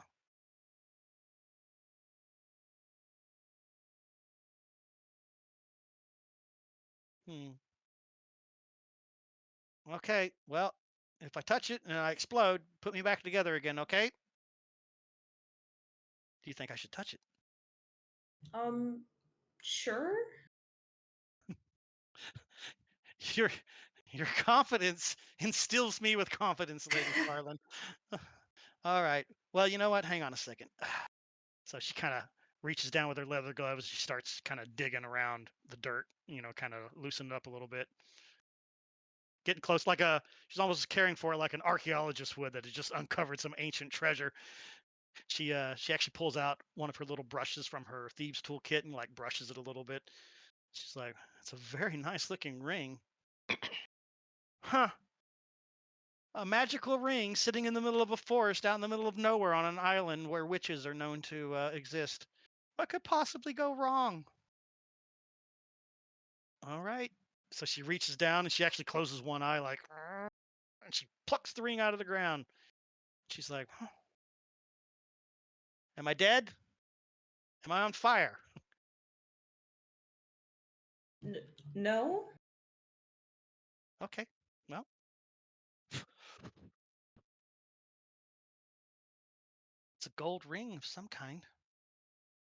I don't recognize the markings on it, though. It's got some kind of writing etched into the interior of the band.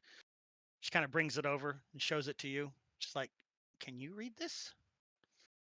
She will attempt, but who knows? What lovely languages are you rocking? Let's Let me see, because I had some weird ones, I remember. Where the fuck are those? It'll be on your abilities tab at the bottom.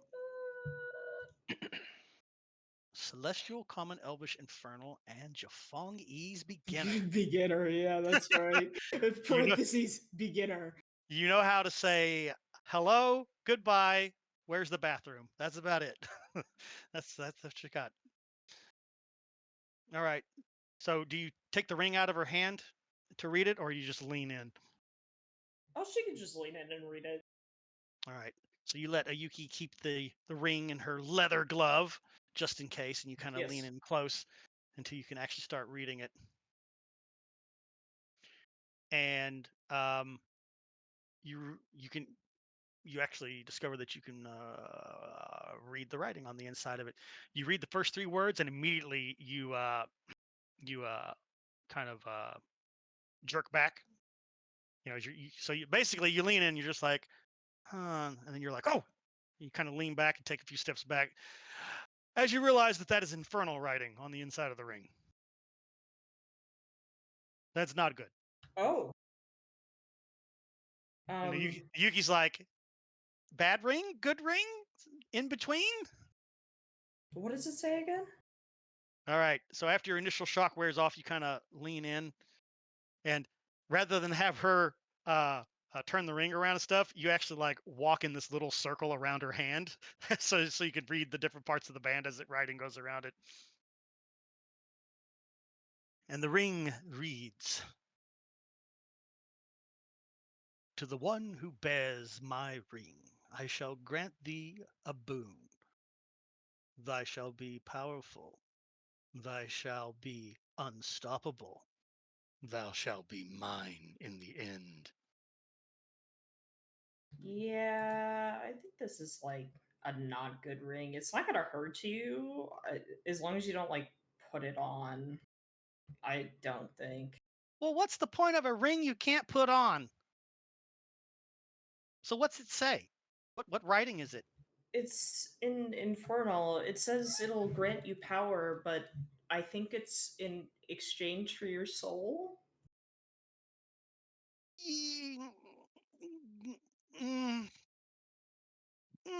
Tempting. I mean, does she even have a soul? Come on.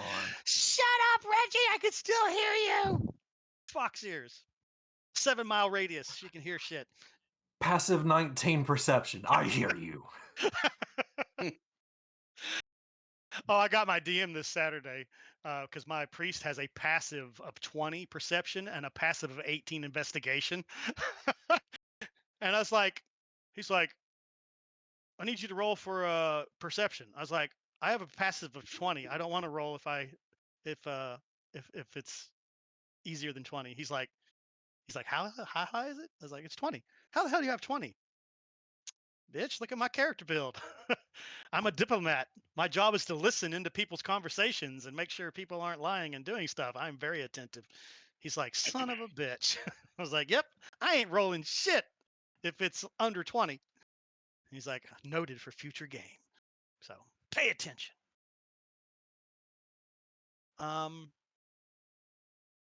So she's like, okay, bad ring, infernal.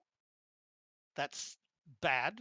That's definitely bad. And you're probably right. So do we keep it and take it somewhere to destroy it, or maybe sell it for a whole lot of money to some poor soul that probably deserves to go to hell? Sure. I mean, I don't think leaving it on the ground here is great either. It's not like. I mean,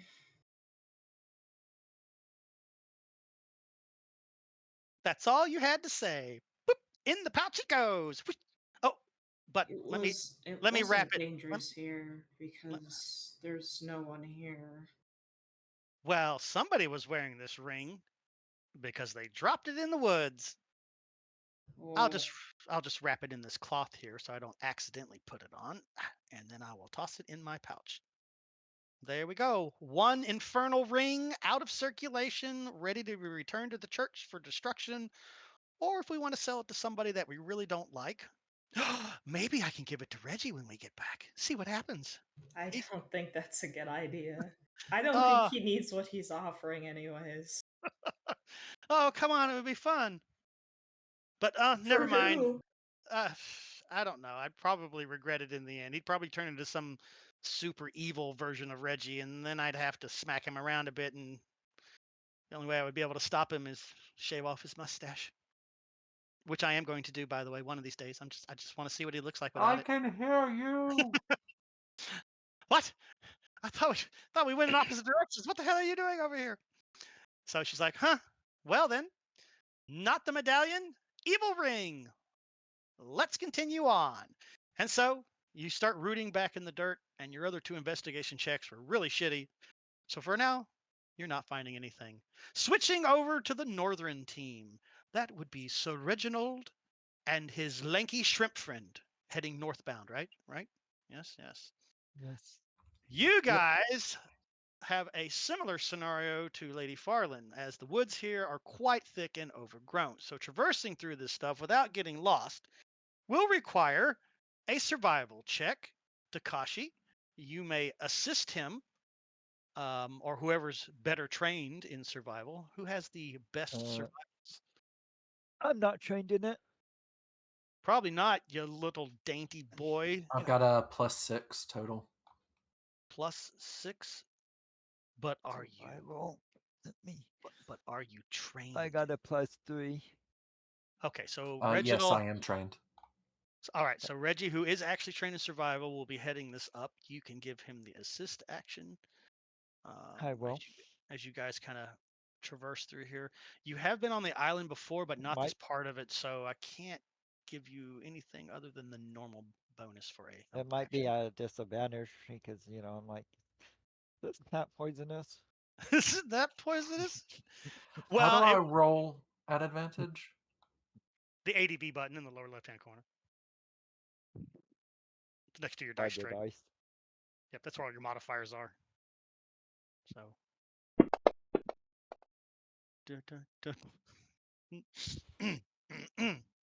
Poker face. That did roll at advantage, right? Okay, cool. It did roll at advantage here. So the guy who was supposed to be helping you, Shrimp Boy, aka Takashi, is literally over there going, "Is this poisonous? We probably shouldn't go this way." He's actually Isn't not. there a better trail? He's actually not very helpful. He's actually kind of annoying. You almost want to just like murder him with your gauntlet and leave his body hanging in a tree and claim that a Groo ate him because he didn't have a torch when he went into a dark space. So, but as a player, I would not be upset about that. Yes, at last I I'm wanna- dead. I want to kill him half the time. So yes, he's a little bit distracting, and I'm not gonna lie, you rolled a pair of 1s. Oh damn! So you guys are lost right beautiful. now. So Reggie, you probably get a little frustrated with the fact that Grooacc has made this much harder than it needed to be with his plant growth. And so after a good 30 minutes, you're like, where the fuck are we? Are we even facing north? Because it's that thick. You can't see the sky. It's so thick here. So it's not, you're having trouble getting your north, south, east bearings unless you have a compass in your inventory. Do you have a compass? Actually, let me check. I did not. If you have a Let's compass, see here. then it's just because Takashi's being annoying as fuck and you want to strangle him to death with your gauntlet. I am looking to see if there's any spells I can Do use to not. help. I don't have a compass. However, I do have a magical elven sword that can chop down trees rather easily. You spend the next 3 hours chopping the woods down in this area to make a clearing. Fantastic. Are you really gonna beat the tree against? Are you gonna beat the tree against your sword? Because that's what it's gonna be. It's gonna be the tree beating on your sword, not the other way around. What do you mean? I'm strong as hell with a magical sword. I should be able to chop through a tree. But the sword's gonna be like, no, stop abusing me. You probably should at least use the blade side.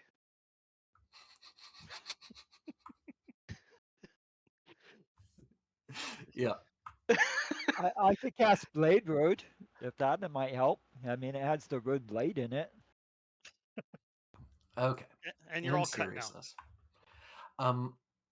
Reggie will explain to his sword that he understands it wants to be his primary, and so he won't bother with a machete, and that's what he'll use to clear growth as they're moving. Just for a little bit of fun. Fuck you, magical sword. As far as getting lost, I don't know that we would be aware that we were lost. Yeah. You're kind of circling back around. Well, I mean, with that dismal roll, what happens after about 30 minutes of traveling? You pop back out next to the pond where you slept last night, and you're just like, you look over at Takashi like, did we make a wrong turn? I knew it. Do you have some method of communicating with the rest of them? If they're not too far away, I can, but wow, this place looks just like the place we slept at last night. Son, it is. It is. You actually see the mist coming off the cliffside from the plants up there. There's the broken rock right there. Yep, and the rock's all crumbled in a pile. Huh. Huh. Huh. Yeah, So I that's could try to message them if they're within 120 feet. Can I make well, 120 feet? I probably can't That's hear them. not very far. you are quite certain without any roll that you guys have been running around in circles for an hour now. So yeah, they're going to be well outside of 120 feet, unless they too are also lost. But I doubt it because the next group over here is Mary's group, and Mary's a ranger who's good at moving through any kind of forest terrain. we are unhindered entirely. We're already Evening 7 miles. stroll. In fact, we've found the witch's hideout, and we're knocking on her door right now. Have you seen this talisman about this big, about this size? Yeah. No? Mhm. Okay, sorry. We'll be back later once we have the rest of the party. Okay, Let's bye. I do orient not have. ourselves off of this island. Go ahead, Okay. Takashi. We try to head north, so maybe we should try to head west. The others are expecting us to go north. We shouldn't deviate from that. Gotcha. Unless you wish to go west on your own. If they need help, that's where they'll look for me, north. And I Yeah. intend to be there.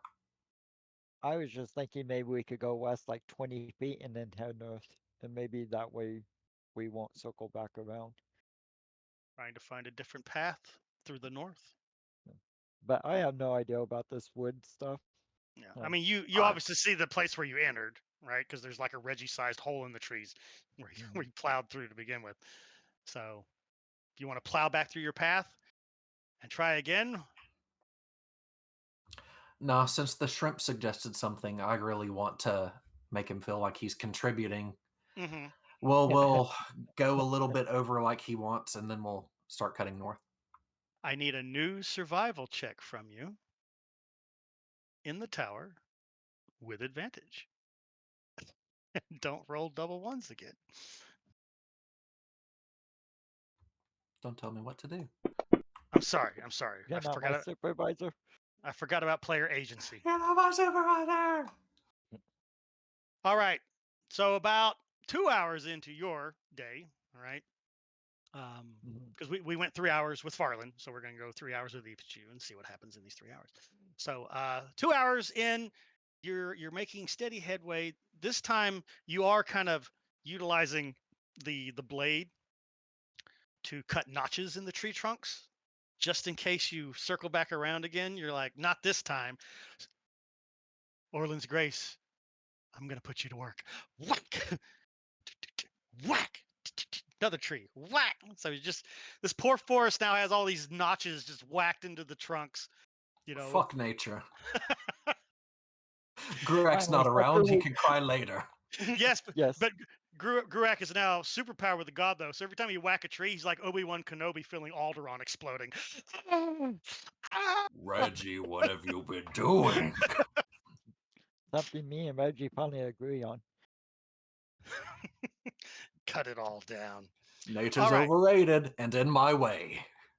So eventually, this particular northern section of the woods grew out a little bit further than like Farland's side. You wouldn't know that, but as far as cinematic wise, it was a little bit further. So it takes you another 45 minutes before you finally realize that, oh, ta-da, we're actually coming out of the thick stuff. So terrain goes from difficult to normal again. And now while you guys are out here, and of course you've been searching, kind of rooting around and stuff here when you're not being frustrated and banging on tree trunks, with a magic weapon. Go ahead and if you guys want to split and do, this is something I should have gave Farland a choice to do this too. You can either search individually in the area together and do separate perception rolls as you're trying to spot what it is you're looking for, or you can do the help action and one of y'all rolls. I'm good with the advantage. He's good But with an it's up. advantage. I leave it up to you, Reggie. You want to roll individually, or you want to roll at advantage? To paraphrase a very wise man, my passive perception is 19. So unless it's higher than that, I want to use that, bitch. I think that's about what you said, Caddy. It was. I'm gonna need you to make me some rolls. No problem. So going with so you guys kind of stick within the 60-foot range of each other, so y'all can shout back and forth to each other. Yeah. As you're moving along the ground here. All right, so he gives you the help action, the biggest crutch in D&D. I fucking hate the help action, by the way, but it's part of the game mechanics. It's part of the game mechanics, so in it goes. I actually going to explain how I'm going to help him. I'm going to actually keep my mouth shut for once. It's beautiful. It's beautiful. I imagine because you're so well taken care of back home as a low level noble lord, you're probably just using your foot to like move brush aside, not actually bending over and doing any like real search work. You don't want to get dirty, right? Your clothes are really nice silk and and stuff like that. So you're just acting like you're working. So you're basically carrying all of it. All right. Okay. So and then give me 2 more rolls. These don't have advantage though. So two more perception rolls here. I just want to see what you can see the best of from my amazing chart of charts here. Okay, that's one. So as he shuts up and you get further and further away from him, you rolled a nat 20 on your third roll. you move further away from him. You're just like, what can I see around here?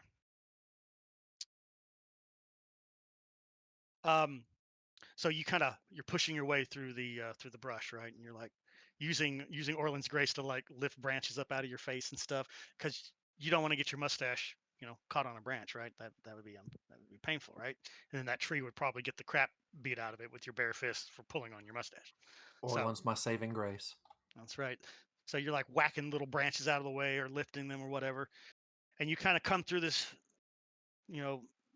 kind of a thick little brush overgrown here, but you kind of push it aside because you're Reggie, right? Bushes, get the fuck out the way, right? I imagine you're playing the "Move, Bitch, Get Out of the Way" song as you push your way through the bush. Kool-Aid Man, there you go. All right, you push yourself through there, and you come on the other side, and before you is something you have never seen before in your entire existence of your 50+ years. There is 1, 2, 3, 4, 5 Treloran laying on the ground here, and they look in bad shape. They are torn apart. Some of them are burned beyond almost all recognition, but they're definitely not trees. For a second, you mistook them as being trees, but then you're like, wait a minute, these have arms and fingers, and they're basically all rigor mortis and stuff. They're all locked up and stuff. They've got huge chunks of bark missing. Of course, sap is already spilled out and dried over time. Some of them look like they're charred and stuff, and they're just kind of 2 of them are like laying on top of each other, and the other 3 are kind of scattered within a 5-foot, of those guys here. So, well, how do you react as you see this Treloran massacre sitting here in front of you? Takashi, over here. Yes, I go over there. What is it? You hear him calling out to you. He was pretty far away, so he actually has to be like, Takashi. So it takes him a moment to get to you, because he kind of don't make it sound like I'm getting the name right. Oh, It's not Takashi, it's Takashi. Takashi, get over here. I think I called him Tashiki once. Yep. I think so, yeah. All right, so it takes you a moment, Tashiki, okay, to get yourself through all this trees and crap. You hate nature, by the way, at this point. You're never going out in Yep. nature ever again after this, probably. What were you thinking coming to this island to begin with? Stupid dream vision that you had. So eventually you make it, and you Okay. probably have to call. You probably have to call out a couple times, like, where are you? Over here, Marco. Polo. All right, and then eventually you make it up next to Reggie, and before you is a bunch of those dead tree creatures that you've saw earlier at your camp. That your new friends are traveling with one of them. They look in bad shape. Bark torn off, chunks ripped out of some of them. Branches are broke, aka their arms are broke, legs are broke. Some of them are charred. There's 5 of them laying here. It looks like Okay, whatever you they said ran they into were was bad. you said they were dead, so we could tell that they are dead. Oh, they're not moving. I mean, do you want to go up and check their pulse? Their expressions Yeah. are real wooden. I kind of push one with my foot, see if he moves or does anything. He does move because he rolls like a log on another log. but Be right back. but when you take your foot off, he just kind of rolls back into place, all rigor mortis. About the only thing that these guys are probably good for is firewood, and one of them is only half good for that because he's already been burned. I'm waiting for the player to get back. Yep, stand by. He's probably letting his puppy in or out, or in and out. And back. Sorry about that. Ah, okay. Lad, don't touch them. They were killed by the witch, right? They may be bearing some sort of curse. Right? That's how that works. Could be. I doubt it. When you put your foot on the one, it does roll a little bit with your foot, but that's because it's kind of propped up on the other one. But Mhm. when you take your foot off, it just rolls back into place. They are rigor mortis, so they're all locked up in place. But I Mm, mean, you can do nature checks if you want to get in closer and examine them and see if you can understand what maybe did something to them. Both of y'all can roll that separately. You can investigate the area to see if there's any evidence left over of how these guys got popped. We'll go with you first, Takashi. What do you want to do? Do you um, want to investigate the area, examine their corpses, or do nothing and let the old mustache man do everything? but I'm going to take Reggie's advice. I don't want to touch him anymore, so I will just try to do maybe a medicine check to see what I see if I can do a nature check to see what killed him. Like if it was animal or man-made weapons. If you do the nature check, I'm going to assume you're going to have to get around there and move them and push them and prod them to examine each one in detail to see all the wounds that are on them. So that will require a Okay. little bit of labor and it will require touching. If you want to look Okay. around the area for evidence, that'll be an investigation check, but you won't have to get your Okay. hands dirty on these corpses. Then I will do the investigation because I'm not getting my hands dirty by touching dead things. Figures. You damn noble man. All right. Throw me an investigation in the tower, sir. Ooh, you didn't throw it in the tower. You're a Yeah, bad I did. person. Oh, it does say tower. I just can't Yeah, I don't read. see it. It's that old age. It's that old age creeping up on me. Okay. And then Reggie, same for you. Are you going to help Takashi look around the area, or do you want to like go over the tree people and see if you can find what trashed them? Can I aid him this time? You may aid him if you wish. If that is the case, Takashi, give me a second roll to simulate advantage, and I will take the higher roll. Throw that in the tower as well.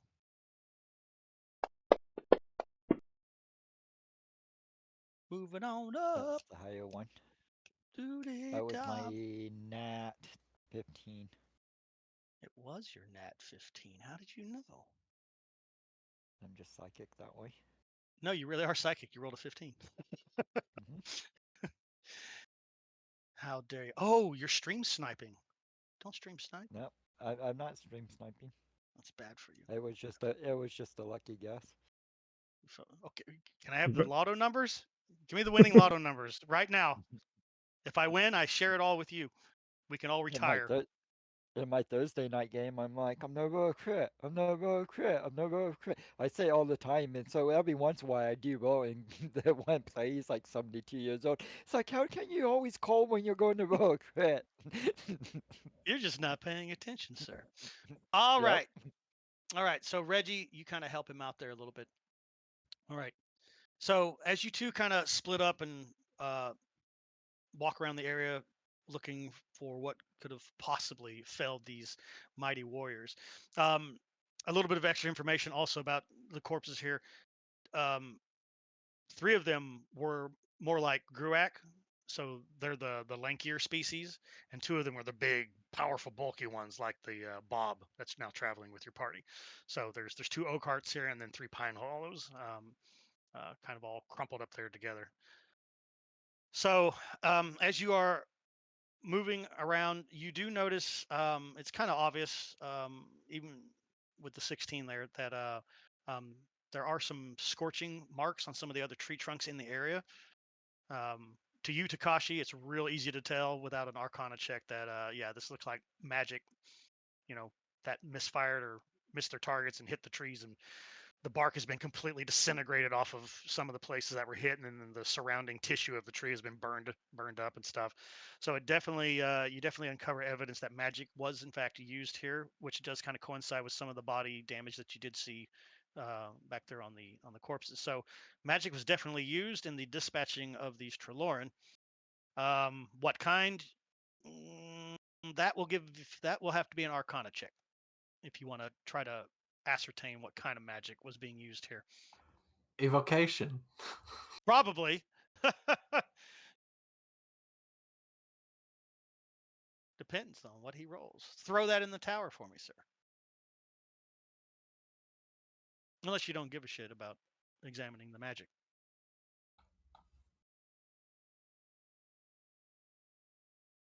Actually got Did Arcana. you better as a sorcerer, or else I'm going to laugh at you and call you a silly person. He just kind of feels it out, man. Mm. Magic's more about feelings than books, man. I mean, it is an intelligence check, and that is not what sorcerers are good at. It is not. It's more charisma based. All right. I am All right. proficient in it, so maybe. Yeah. So you're trained. You know enough about magic. All right. So you're fairly certain there was definitely evocation used here, elemental magic. I mean, that for sure was some kind of lightning blast on one of the tree trunks that you saw. You find it a little interesting that some of the battle damage on one of the other trees is more little pinpoint precision hits. There's like a group of 4 hits on this one tree where it blew off little chunks of bark. Almost like scarring damage from like a magic missile hit. But you are Makes pretty sense. sure magic missiles don't usually miss their target. So either somebody was targeting this tree or something else happened. I mean, because it has the telltale signs of a magic missile that perhaps they were deflected into the tree. Yeah, I'm thinking maybe someone cast a shield Yep. when the magic missile spell went off. Countered it. With the investigation and Reggie's kind of help also as he's pointing out more battle damage and stuff. And Reggie, you do come across actually some weapons that are broken on the ground. These must have been weapons that the Treloran were using. One of them is actually a battle axe that's still in actually pretty good condition. Um, um, the what the hell do they call it? The haft, the hand grip, is actually very very hard. It's a very hard wood. It's been stained into a dark, a dark color, and as it gets down towards the end of it, it starts to turn into this really ornate piece of like wood carving art of just kind of like a Celtic knot wrapping around itself into this point, and the very end of it is just like a sharp, like stinger type thing. So you could be like whack and then stab a dude, with the end of it and cause a lot of damage with that piercing end of it. So basically, it's got slashing and piercing damage capabilities on it. The blade itself, this weapon doesn't appear to have been crafted in a traditional blacksmith style. because the way the blade, the piece of metal that's in there, is attached to the haft itself, it's not secured like a blacksmith would do, right? Where he hollows out this piece and puts the metal in and does all that. It's like the end of the wood piece wrapped around the metal to secure it to it. So you're not too fancy on that druidic knowledge and stuff, but this was probably made using magic of some kind. As soon as I catch myself holding a possibly magical weapon while I have Orland's Grace out, I immediately look to her and I say, "This weapon is shit, but maybe someone else will want it." And I put it on my belt. Orland's I know Grace how to play to my audience, man. the sword immediately unattunes to you. It's like, at last I'm Absolutely free. not. Nope. You're not getting out of this. But you're like, You're my main. just in case this is magic, this weapon is shit compared to you, and I'm just carrying it for a friend, okay? Yep. You hope that works. Yep. All right, so you add a mysterious axe to your inventory, or mysterious battle Will do. axe. Um, Do I see him do that? Yes. I mean, he's Did over it say there. that? He's Yeah, a yeah. little. Yeah, Yeah, well, you it hear, did. you don't see Yeah. him pick it up, but when he does start talking to someone, you probably kind of look over a second, and he's literally carrying on a conversation with this weapon that's in his left hand, the sword that he's been using to cut branches and stuff. Mm. He's apparently lost his mind, and he's talking to it while holding this ornate-looking battle axe in his one hand. This weapon is shit, okay? I'm just holding it for a friend, all right? And he puts it on his back. I could identify that for you. I would love that. That axe. Sure. When we get back with everyone else. Okay. Yep. So the last part of your investigation, basically with your Arcana and your investigation roll, it was good enough. There's all signs that there was a magic battle here. They did defend themselves. Reggie, you found enough evidence that they were fighting. They did have weapons. They were armed here, but obviously, whatever came in here did not prevail. So, I assume Though you it guys was are a slaughter, it was a battle that was fought, not an ambush. right. So, so if you want to stay away from the bodies and not do any nature checks on them, we're going to move on to our next group. But if you want to actually examine these bodies and maybe get more information out of them, I will allow you to do that before we move on to Mary's team. What do you think, Tashiki? Is it I safe don't. to get close? It should be. I mean, could be off on this, but I think it'll be okay if you want to investigate the bodies and maybe see how they died. But if we're finding weapons and then these trees look like they've been pelted by a magic missile, which don't make sense to me. That's that the shooty thing that always hits, right? Yes. Isn't that is that big magic or little? Little magic. Okay. But Well, the magic Uh, missile spell normally don't miss. yeah, and you were in So the battle. oh, You were in the battle of fuck the hill. I can't remember the yes, name I of the damn was. hill. Fuck The the fuck hill. hell. Holy Yes. shit. Fuck! You were in the battle of That's when fuck the Shan hill. went down, man. Yeah, The the Battle of battle of. Fuck Hill. So yeah, you guarded her while she went down with her other party, you guys, in your previous campaign, and never got to that part. That campaign fell apart. That made me sad because I literally had an entire giant, massive battle map set up with fucking hundreds of actual grouped platoons and shit that you guys were going to command and all that stuff. Alas, it fell apart. But anyway, Lady Shan went down in there. And you stayed up there, and there were battle mages still up on the wall. So you have seen your fair share of magic missiles going out and busting demons in the ass. So, and yeah, they never missed with them. You did see them deflected, but it was always from a magical like force field and stuff that the enemy would throw up. Okay, so I would recognize the implication then. Yeah. So on this one, yeah, you've seen magic missile enough that you know you can't dodge that unless you block it with magic. You've Since probably I been hit don't, with a few of those in your lifetime and wish you had shield capabilities. they sting a little bit. It's not a big deal. they're not that bad. I am neither good at anatomy nor botany. Let's see about linking up with the others and maybe rub Grooacc on this problem and see if it buds anything. Yeah, yeah, that makes sense because I don't know anything about these tree folk. Very well. All right. So is your uh, plan to walk the 2 hours back to camp now? Or are you gonna stay out here and search some more? Yes. So No. you're gonna head What do you back with what think? you found? Yep. Beautiful. Go Okay. back? Okay. All right. So you guys are gonna start heading back there. So Mhm. since you lost so much time on that first hour getting lost and stuff. Meanwhile, doodle-oop, doodle-oop, Mary, your team of incredible misfits, the ranger and the half girl, moving Yep. through the woods in the northeast. You um, are unhindered by the terrain, and Cassie right now is unhindered by the terrain too. She's just walking through trees. Yep. She's able to keep up with you like absolutely no problem at all. Now, if she had been her normal self, she would probably need a little bit of guidance, but she's really able to keep up with you. She not real fond of being by herself, so she does stick within 30 feet of you. She's always around you. So I she's make an effort to keep her close too. yeah. So she's with you. Um, I still do require a survival check from you with advantage. So throw that in the tower for me, please. Doodle-doodle-doo. Advantage survival. Thank you. Shazam. All right.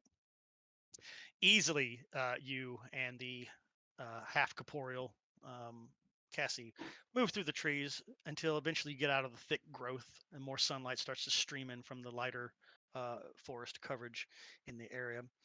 You're pretty certain you can start your search here. It only took you, you guys are moving so quickly, it took you like 10 minutes instead of 30 minutes or an hour Mhm. in Reggie's case because they got lost getting in there. So you only spend like 10, 15 minutes tops, getting out of this heavy brush. As Cassie's she's pretty fit.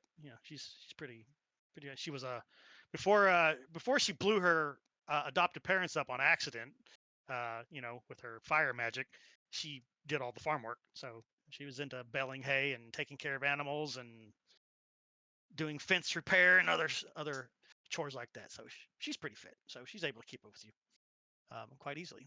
So as you guys kind of get out into the area where you think it's time to start searching, um, how do you wish to proceed on your searching for this medallion?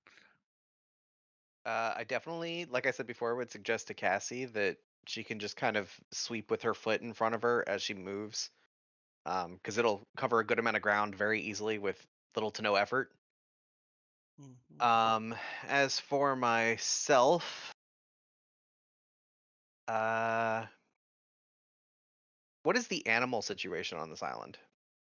Like I The know Grooacc called a bunch of birds, but are there little animals around? Okay, so in the area that you're currently in, yes, there is fauna running around here. There's little chipmunks and little squirrels and birds in the trees and deer here and there. If you remember, outside of the protected area, you ran into undead deer. So there's other Right. wildlife on the island too, but they're not in the best of shape. And you remember not hearing any kind of like insects or birds or anything until you finally got into like the edge of this protected zone. Then that's when the forest started to come back to life. And Uh, but well, for the moment, my intent would be speak with animals and see if I can get a couple of them to assist in looking around on the brush. Okay. You're going to whip out a speak with animals, mark off your spell slot if that is a spell slot for you. Yep. I It think is not a there spell slot. It is a ranger ability for the day. ability once per day. Yeah. There it is. Should be a little circle next to it. Boop. There is not. Oh, not set up properly on your sheet then. That's fine. Okay, so it's off the sheet for now. All right. Okay. So you mumble under your breath a small prayer to Tarshnana to give you the ability to speak with that which she has created. And you start looking around for something to talk to. Is there a particular animal type you want to talk to, birds, or you want something more like a fox or a squirrel or something? Small critters on the ground is what I'd be looking for. Small little fuzzy mammals on the ground Yep. doing fuzzy mammal stuff. Let's see here. For shits and giggles, throw me a nature check. You can throw this one in the chat. It doesn't need to be in the tower. Also, I approve of your purple color, just so Thank you. know. Purple's the best color in the world. just so you know. By chance, because I use animal handling instead, I'm better at that. Yeah. Actually, animal handling would be good. It'll allow you to like make animal calls and maybe attract the type of animal that you're looking for. A little bit better. A little Hey, it's bit over better. a 10. It's over a 10. There's enough abundant life because technically everything that didn't get murdered and whatever murdered them, they all retreated into this grove. Basically, you're basically in a grove, right? Big old Right. protected forest zone. So they've all retreated in here. So you kind of make a few of your little what does the fox say calls in hopes that you can get a little intelligent furry critter to come running out. So you make some fox calls here, right? Yep. I want to do it so bad. Now I know what the fox says. All right, so here it comes. And about 10 seconds after you make, a little fox call, little chitters and stuff, you hear the brush kind of off to your right there, off to the east, kind of shift a little bit. And then this little tiny red-tailed fox just kind of sticks his head up over one of the little fallen logs, kind of staring at you, and just kind of cants his head at you, and then it comes running up to you, and it makes those cute little fox yappy happy sounds as it runs around your legs and stuff. So happy to see somebody like you in the forest that can speak its language. It takes it actually a moment to calm it down because it's for some reason it's extra crazy. So give me another animal handling check. Calm, my friend, calm. Yeah. If I add some jerky to the deal, can I get advantage? Yes, I will. If you pull out a little small piece of food for it to eat, you may have advantage on it. Okay, there we you go. There you go. All right.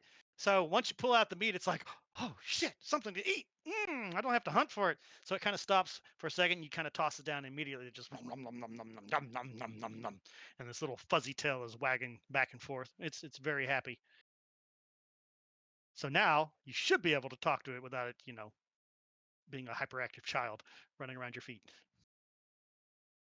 Well, I will say hello, give it a couple scratches on its head. All right, so you kind of gaze into its eyes. So the way I do animal handling here, you have to be able to make eye contact with the creature. So you kind of gaze into its eyes for a second as you link your mind to it. Because it's not like it can speak common, right? It's going to speak to you into your head. So you Yeah. reach over you and you're like, hello, friend. And you give it a couple little scratches and it's like, oh, more to the left, more to the left. I will do as it asks. Oh, that's the spot. Oh, you've saved my life today. Hey, I can understand what you're saying. Magic's pretty great. Oh yeah, magic's really great. Magic's really great, especially the magic that those big tree people use. They keep the area safe. Well, we're trying to help one of them if you're willing to lend a small hand. You want to help Bob? I know Bob. Bob's a good guy. Bob's a real good guy. Bob's been helping us keep everything at bay here, all the evil, bad things on the other side of the island. He's so good. And of course, from Cassie's point of view, it's Mm-hmm. and she's like, Discord is cutting you off every time you do that. don't cut Discord. Stop cutting off my amazing Fox performance. What's wrong with this damn software? So the hyperactiveness and how cute and playful this thing is, of course, that gets an actual laugh out of Cassie. It's the first laugh you've heard since she woke up today. She's like, well, he is really excited to see you. He's just happy to have a new friend. Oh, aren't we all? Wait, so you're actually able to understand what he's saying? Mm-hmm. For a little bit at least. Oh, you got to teach me how that works. I'm not sure I can, but Grooacc might be able to help you. I'm learning that. If this is a spell that Grooacc has, I'm learning it. I always wanted to know what a cat or a dog is thinking every time I would see one. This would be perfect. Who's her? She's weird. She's white. Yeah, she's got some weird stuff going on at the moment. Is she a witch? Grrr. No, Grrr. No. Bat fox. Bat fox. Oh. Oh. So I don't need to growl at her. Okay. no. Okay. Good witch. So you're helping Bob. Yeah, he's looking for a thing he lost. It's a little medallion. I think he mentioned it would be on like a necklace chain. Medallion, necklace chain. What's a medallion? What's a necklace chain? I will show him something roughly equivalent. I don't know. What do I have? Any kind of necklace? Cassie had a necklace till you gave it to till you Yeah. gave it to Reggie. I mean, I imagined Red that. mustache. You're welcome, Reggie. I imagine that there is some kind of brooch or clasp that I use to keep my cloak on. Yeah, So yeah, I'm I'll sure use there's that. something. Yeah, you're just like, okay, it's like a round thing attached to strings thing. So you hold up like two leather strips and stuff, something like that. Oh, oh, is that why he's been running all over the place? Yeah, he's been searching for it. Oh, And we're trying to help. he should have just come to me. I could have showed him exactly where the thing is. But are you How sure you want to go over there? It's in a bad spot. how bad? There's bad things over there. Can you show me where? Uh, I can take you close, but I don't want to get closer. I don't want to be eaten. If you can send me in the right direction and get me roughly nearby, that'll be enough. Oh, I can take you close. Come on, this way. And he starts scampering off without waiting for you. I will follow and wave Cassie to follow me. Oh, whoa, where is he going? Ugh. He So you have apparently to knows where the thing is. So you guys actually have to get some cardio in and start running to keep up with the foxes. He's just like, this way. He's going under trees and scampering around roots and stuff. No problem whatsoever. Thankfully, you have your special ability, so you're just like, yeah, whatever. And Cassie's like, yeah, whatever. She's just running through trees and stuff. She's become you, Grooacc. She's just literally running through trees and branches and stuff. She doesn't care. So apparently, the trees don't put up a whole lot of resistance for her to move through them. So, uh, so you guys are moving along and stuff, and he like runs you for um, a good 10 minutes. Of course, Cassie's starting to get a little bit. Oh, where is he taking us? Is he going to run us off the island? Honestly, not sure. Which direction is he taking us? He's still kind of moving in a northeasterly position. You're pretty sure since you can actually kind of look out and see, and you're really good at that kind of stuff. What your passive perception is pretty high, isn't it? 16. 16, good enough. So yeah, you're just like, oh, okay, we're turning eastward, kind of towards where they're going. And then he kind of runs over, and then there's this little tiny brook, this little tiny, not maybe more than a few feet across, this little stream that's kind of bubbling through there. He leaps over that with no problem, and both of you jump over it, and then he immediately turns northward again and starts moving towards the up the river on the east side of it. He's like, it's not too far. This way, this way. And Okay. after about another 5 minutes of running, keeping up with him, Cassie is absolutely just like, as you guys finally come to a stop, and he's just like, it's there over the ridge. And he like, the little fox sticks his little nose up and he's stiff in the air. He's like, you smell that? You may do Do I? your passive is what? 16. 16? Oh, yeah. You're like, oh, smells like death. He's like, yeah. Okay, well, that's it. Good luck. Don't Wait, don't wait. die. Before you go, do you know What? where roughly in there it is? Is it just sitting on the ground somewhere? Uh, um, just you'll know. Yeah, you'll know. Just go to the top of the ridge and look down. I'd stay, but I don't want to get eaten. Okay, bye bye. Fair enough. He runs off and scampers away. Uh, Okay, how he's running that way. Are we running with him? No, he doesn't like the area, but it's fine. We're not going to stay very long, more than likely. How far is it to the ridge that he was talking about? You just got to climb up the top of it. It's like a it's not super steep, but enough that you probably want to lean forward while you're walking up it. But it's just like 15 feet up in front of you. So, Okay. I will tell Cassie to stay put, and I will stealthily move to the edge of that ledge. all right. So you kind of move up, and it's not really ledge. It's just a big hill, basically. It's a big, Okay. Okay. hill goes up. So you kind of move up and lean forward a little bit and kind of get to the top, and you move into a position. I assume you're going to stealthily move up on it. So throw me a Yes. stealth check in the tower, please.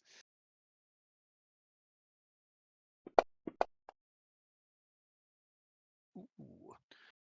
All right.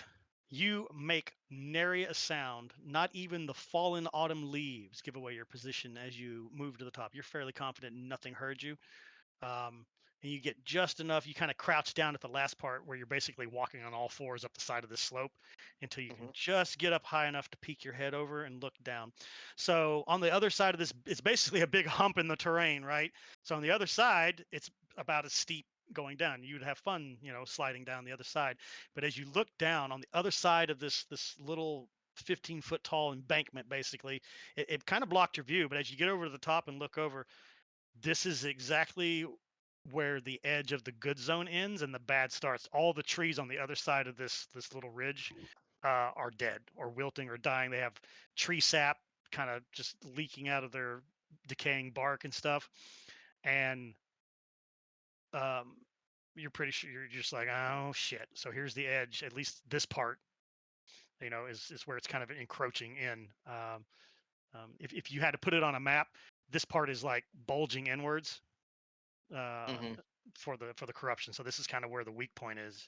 You would ascertain just by giving a quick look with the trees and stuff. Your forests. I mean, you've lived in them all your life, and but the thing that catches your attention right after you notice all the trees are dying is sitting on this flat stone is the medallion.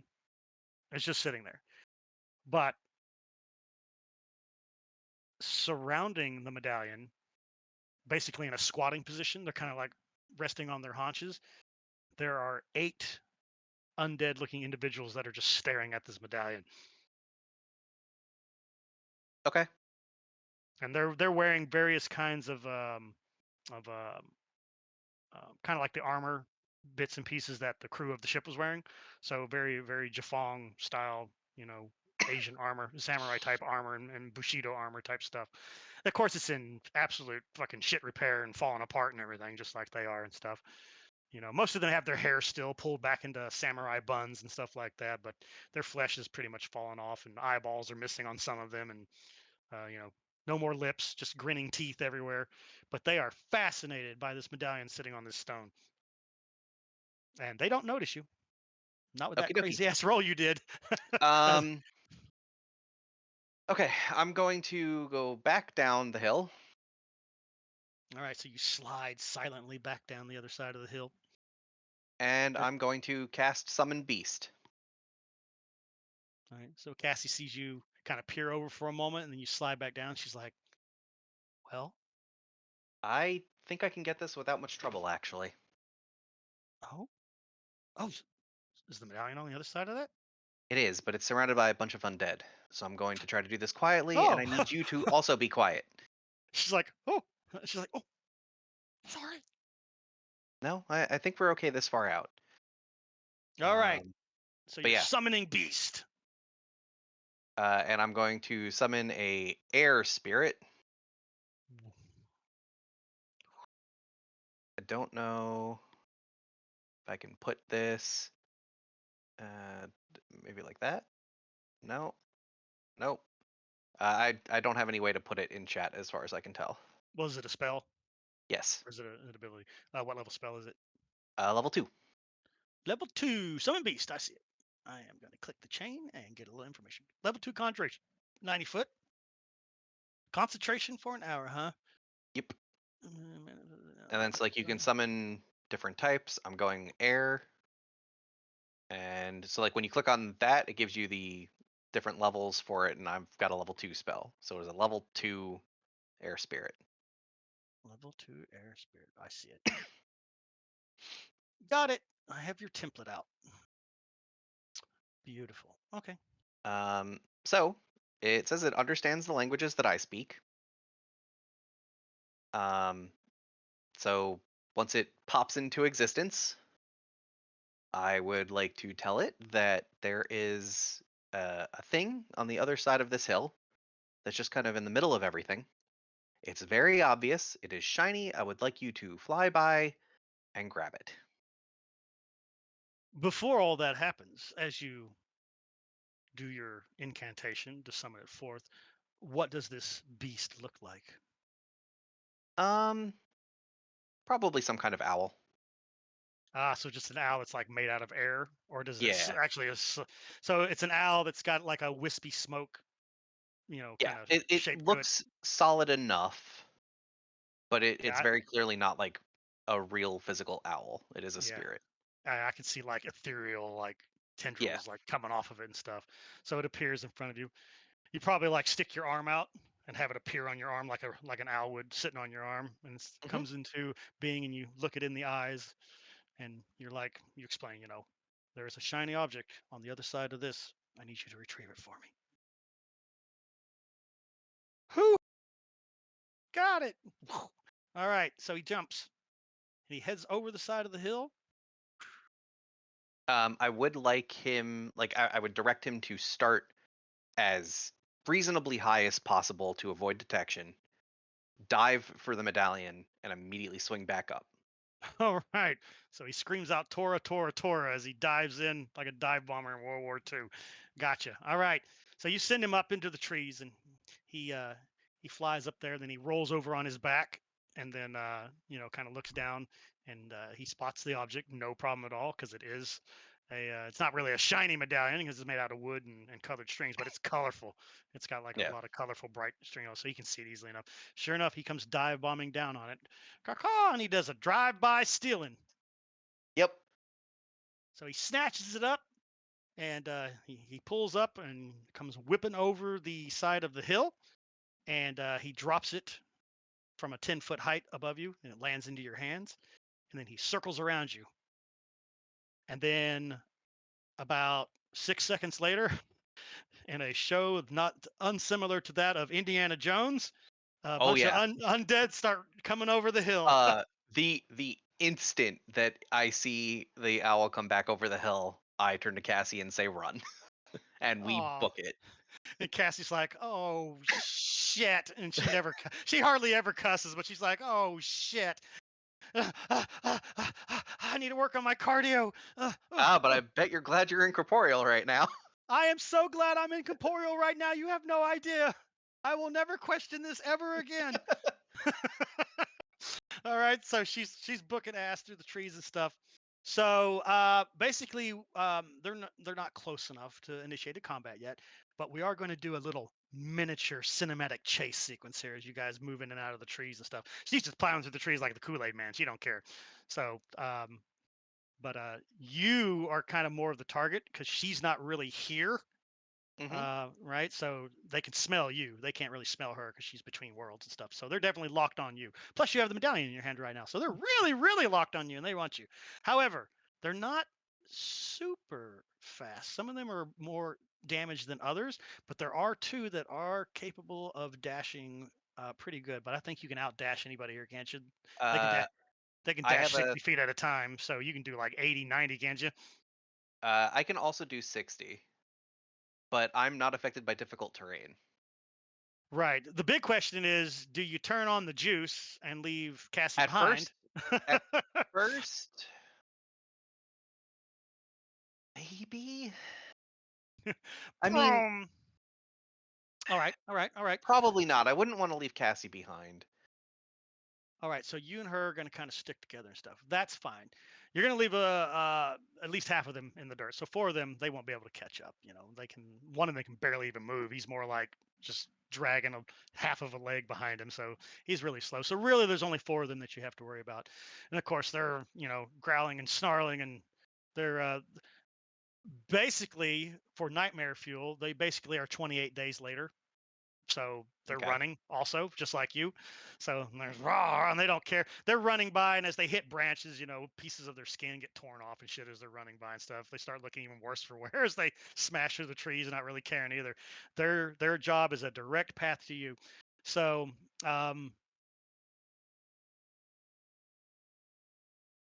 do you wish to? So there's a couple things that you can probably do here that probably come to your mind real quick. 1, continue running with Cassie. 2, tell Cassie to split off from you and see if that draws them all to you or not. Or I just would going completely wildly opposite directions from each other. I would keep Cassie close. However, I'm not entirely sure that the 30-foot speed on my character sheet is accurate. Well, Um, I know my monk moves at 40 every turn, so 30 is base human speed, right? yes, 30's base. At the very least, I should have 35 because I have the Ranger Deft Explorer boosts my walking speed by 5. Yes. You'll have to probably manually do that right now because I think. I don't know if I don't think I can change my speed. Let me double check here. Speed. Like when it gives me the ability to like pick it up and drop it in the chat bar, but I can't edit it. Yeah. I thought there was a way to do that. I think that's an ability, right? It's one of your It's under Ranger features. right. Yeah, let me see your feats. Features.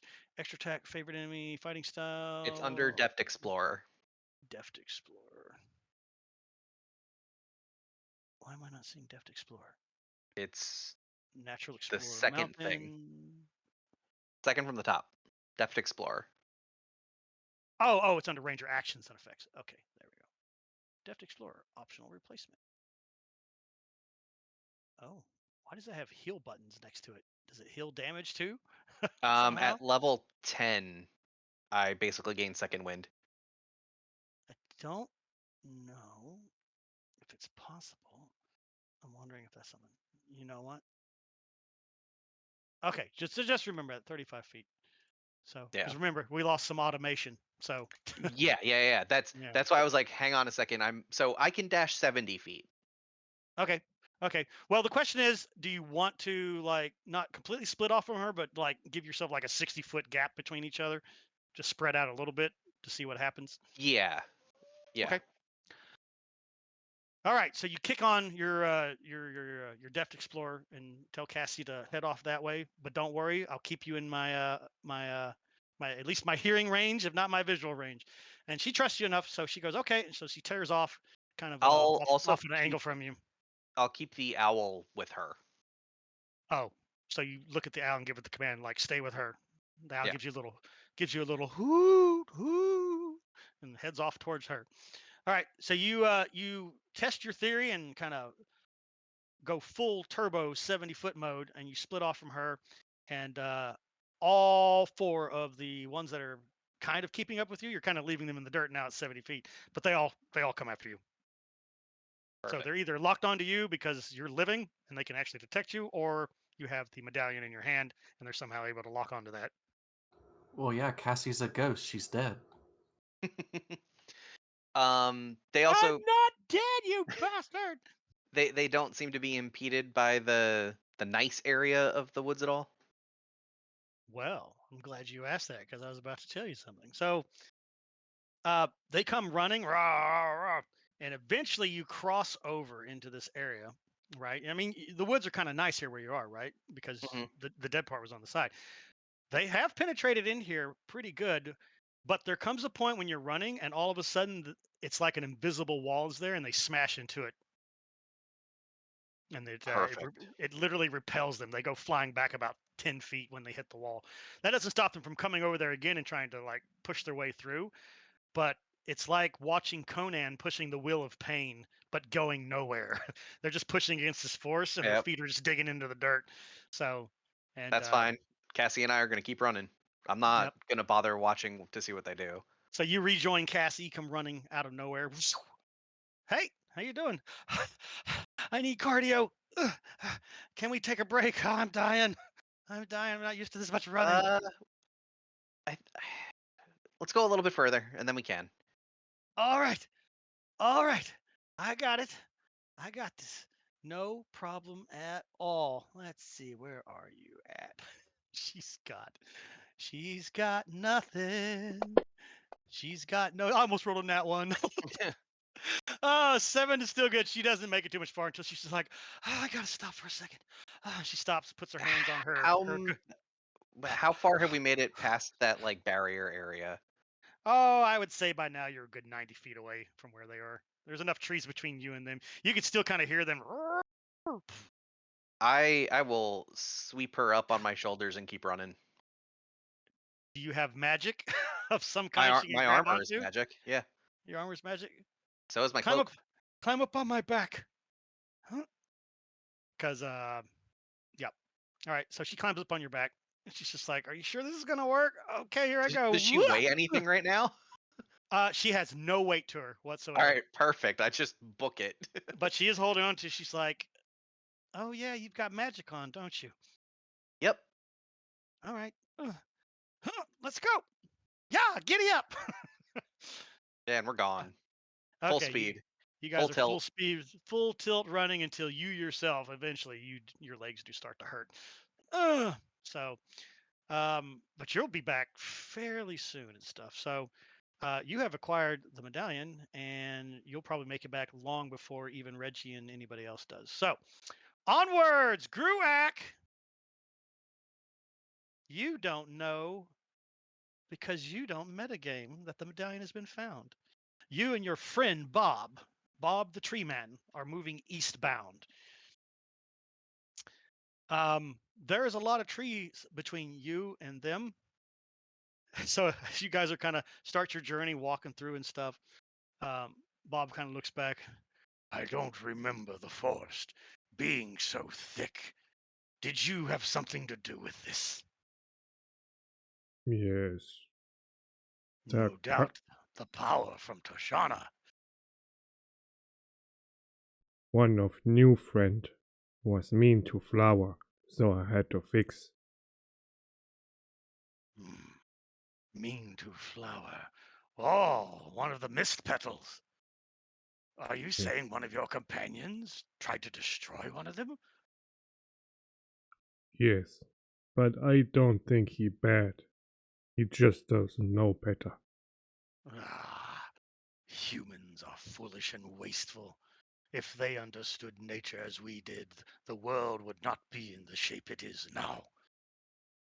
Just need to teach them. I don't think they can be taught. And some of them don't deserve to be taught. Those witches deserve death. If I was strong enough, I would bring it to them. Violence not good. Need to be patient. My patience ran out when my friends ran out. This is slow. Let us travel through the root warp and get beyond your growth. So he comes up to a tree and just kind of like he's like a tearing motion, just rips it open, and the trunk splits apart, and this glowing kind of pastel energy colors come, flying out of it in this ethereal type smoke. Take my hand. Take that. And you guys walk hand in hand through this big tear in the tree, and it closes behind you.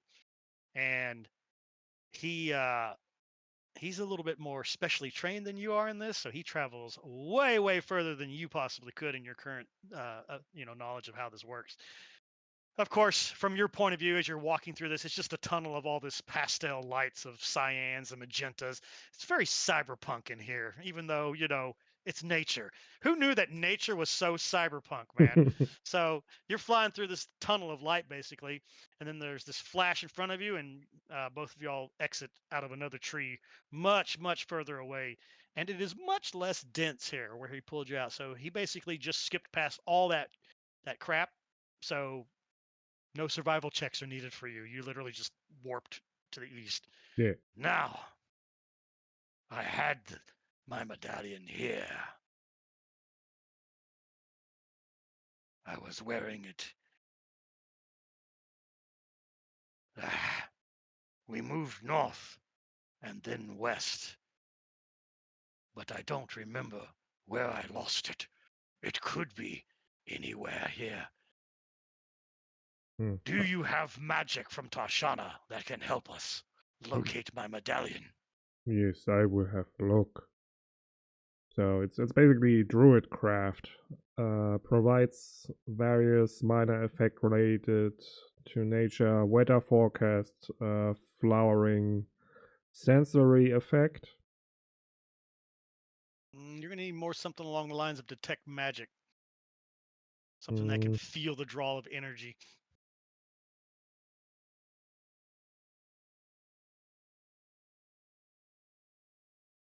I don't know.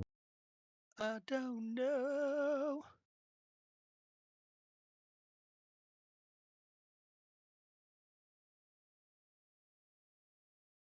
Cast Fairy Fire. Oh, if it helps. Yeah. I'm looking in your repertoire of currently mastered spells. I'm not seeing a whole lot that's going to help you.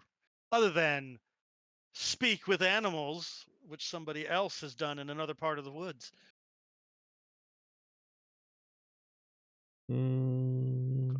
Close down. Mary Sheet, I don't need you anymore, Mary. You're dismissed. Yay.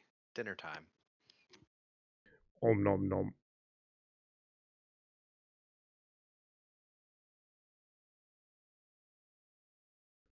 What does Fairy Fire do again?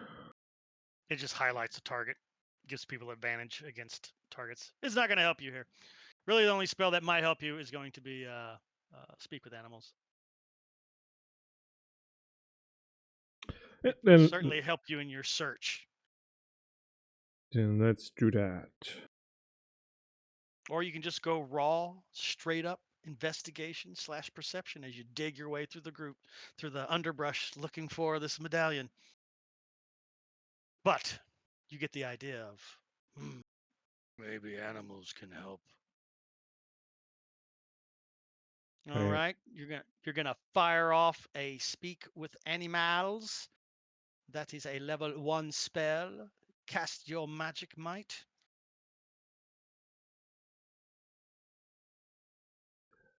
What kind of creature are you looking for? Anything in particular, or just gonna grab the first random thing that's alive that comes by? Yeah, whatever's nearby.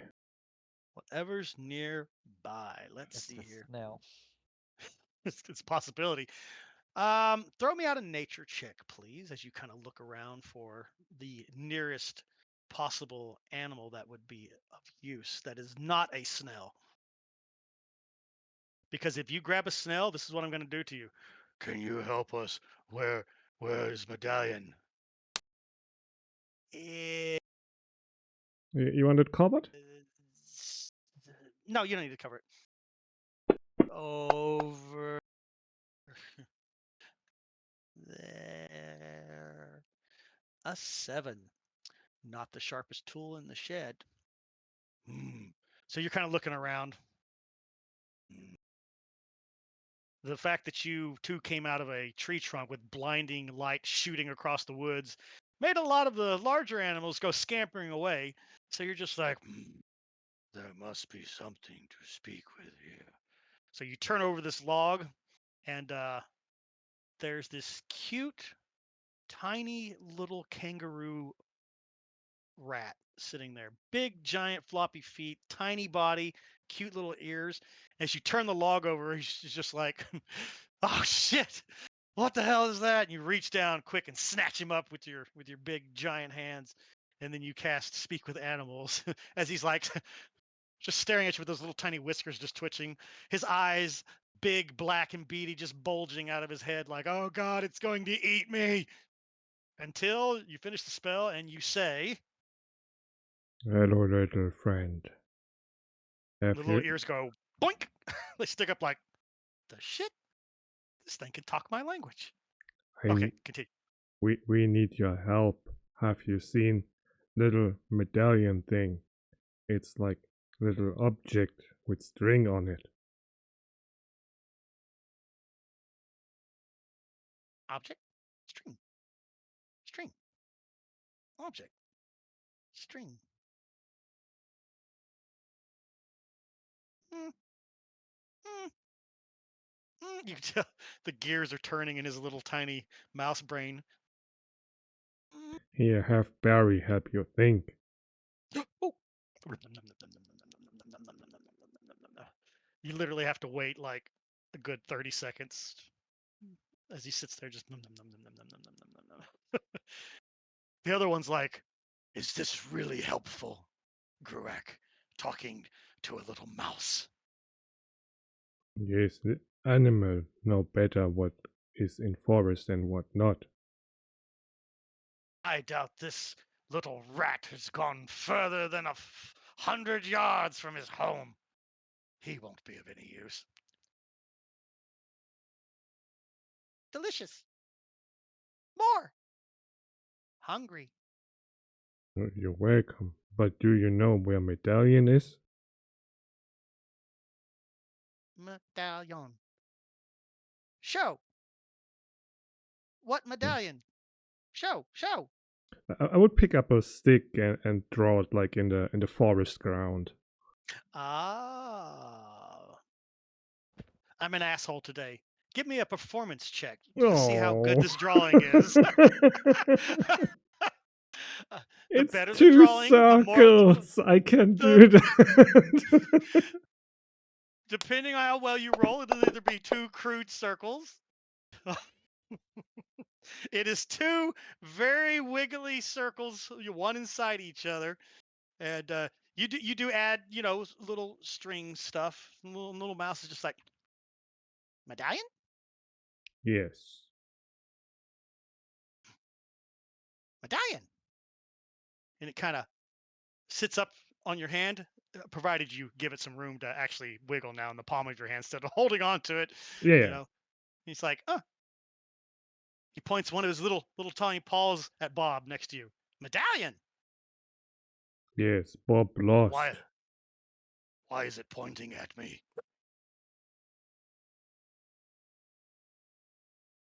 I don't know.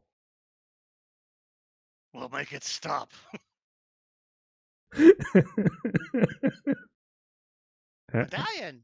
No, that is Bob, not medallion. Medallion. Bob.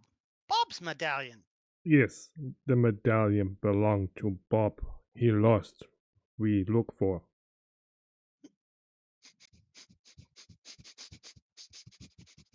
He kind of sits up and sniffing. He jumps out of your hand and starts running along the ground. Do you follow him? Yes, come Bob. I think he know where is.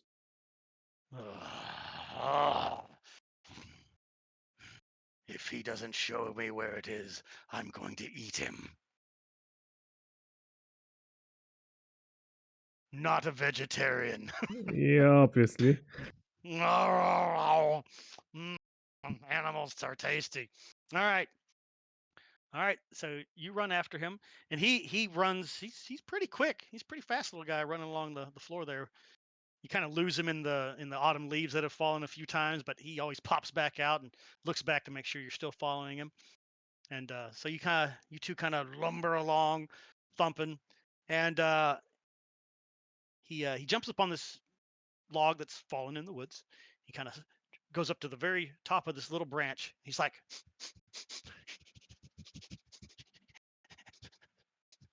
hmm.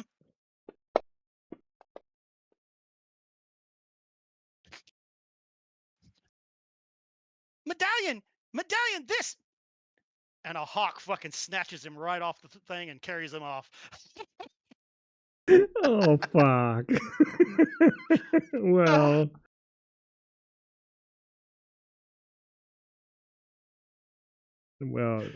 Tashana give, Tashana take.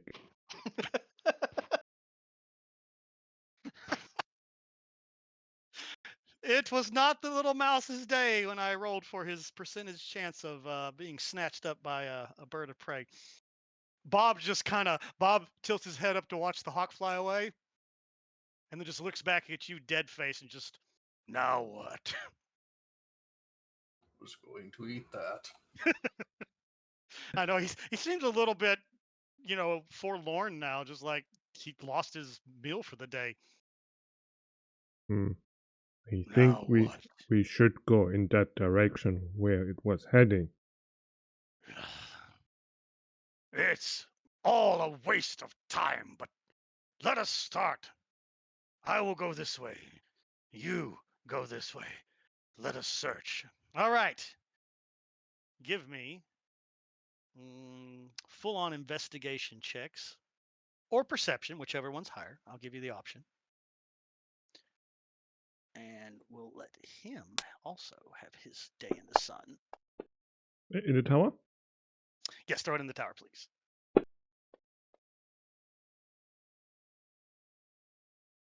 Damn, son. Grooacc, that was a pretty nice roll. It's the only good roll you've had today. All Yep. right. At least Not a bad one. one.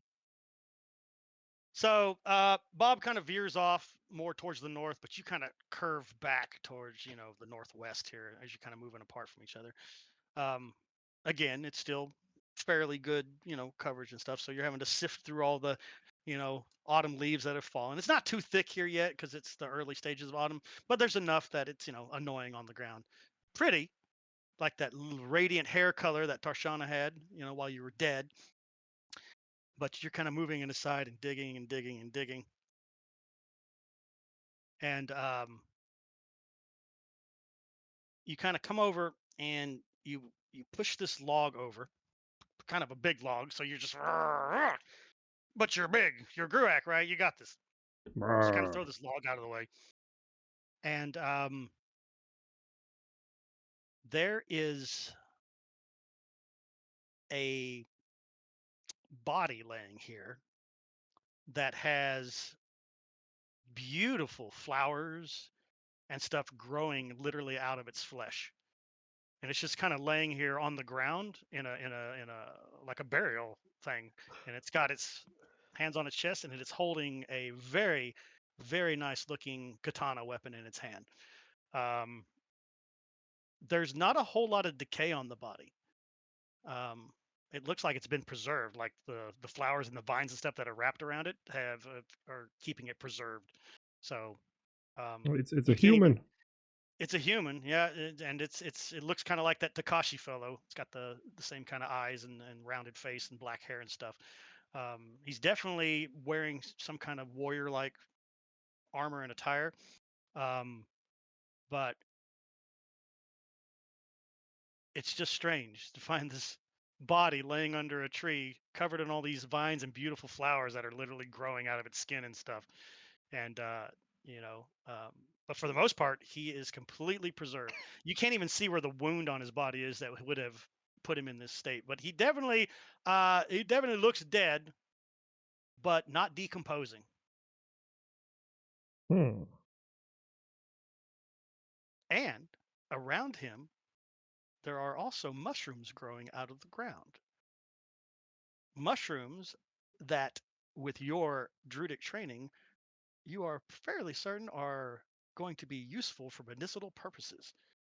They might actually be worth harvesting if you want to take the time to pull them from the ground. Yeah. So what would you like to do with this dead body that's currently wrapped in flowers and vines, and all the mushrooms growing around it? I would definitely pick up the mushrooms and, I don't know, investigate the body. What happened to it? I'm curious. Okay. Give me a medicine roll. as you examine the body. And then I also want a nature roll from you as you harvest the ingredients out of the ground. Now, Grooacc, you are a druid. What is this 6 that you have in nature? This is terrible. This is terrible. You're killing me. Okay. You are not a professional doctor. You are not really that versed in human anatomy, other than they have 2 arms and 2 legs and 2 eyes, just like you do. And if you punch them or stab them hard enough, they leak out blood everywhere and they die a horrible death. What you can say for certain is you don't see any wounds. That doesn't mean they're not there. They could be hidden by all the vines that's wrapped up, because he's basically wrapped up like a mummy, but instead of there being cloth, it's vines with flowers like growing out of the vines and stuff. But his sword arm is still holding on to the weapon, and the weapon is exposed. So it's a very, very nice katana. And you know that it's a katana. It's the exact same weapon that Ayuki's been using since you met her. So this one's actually fancier looking than hers, though. It's almost ornate in its appearance. I can't tell if there's any magic going on there because the body's not deposing and all the flowers. Yeah. It's you're fairly certain that if you want, you can give me an Arcana check. I'm going to make the DC really high if you are not trained in Arcana, though. You are trained in Arcana, so you're good. 20. There you go, baby. All right. So you are trained in Arcana? Yep. So, so you're kind of looking it over for a moment. You can't figure out how he died, so your medicine check failed.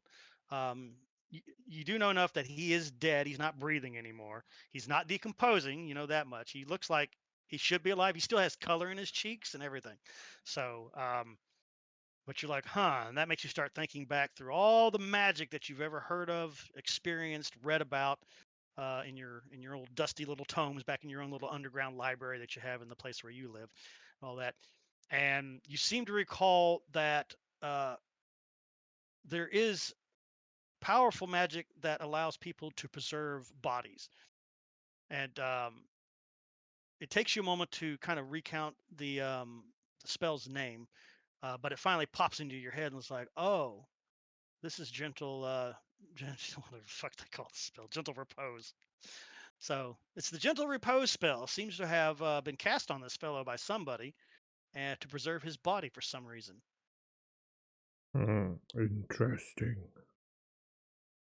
Now the as you're like, huh? Gentle repose was cast here, but why? I don't know why someone would preserve this person. These are thoughts going through your head, and you're just like, huh? You decide to focus you switch your attention for now over to grabbing some of these mushrooms out of the ground. You are in such a haste, though, because you got to find this medallion. You do a very piss poor job of tearing these mushrooms out of the ground. Most of them you do not pull out of the ground correctly. So I'm going to roll a d4 for you here.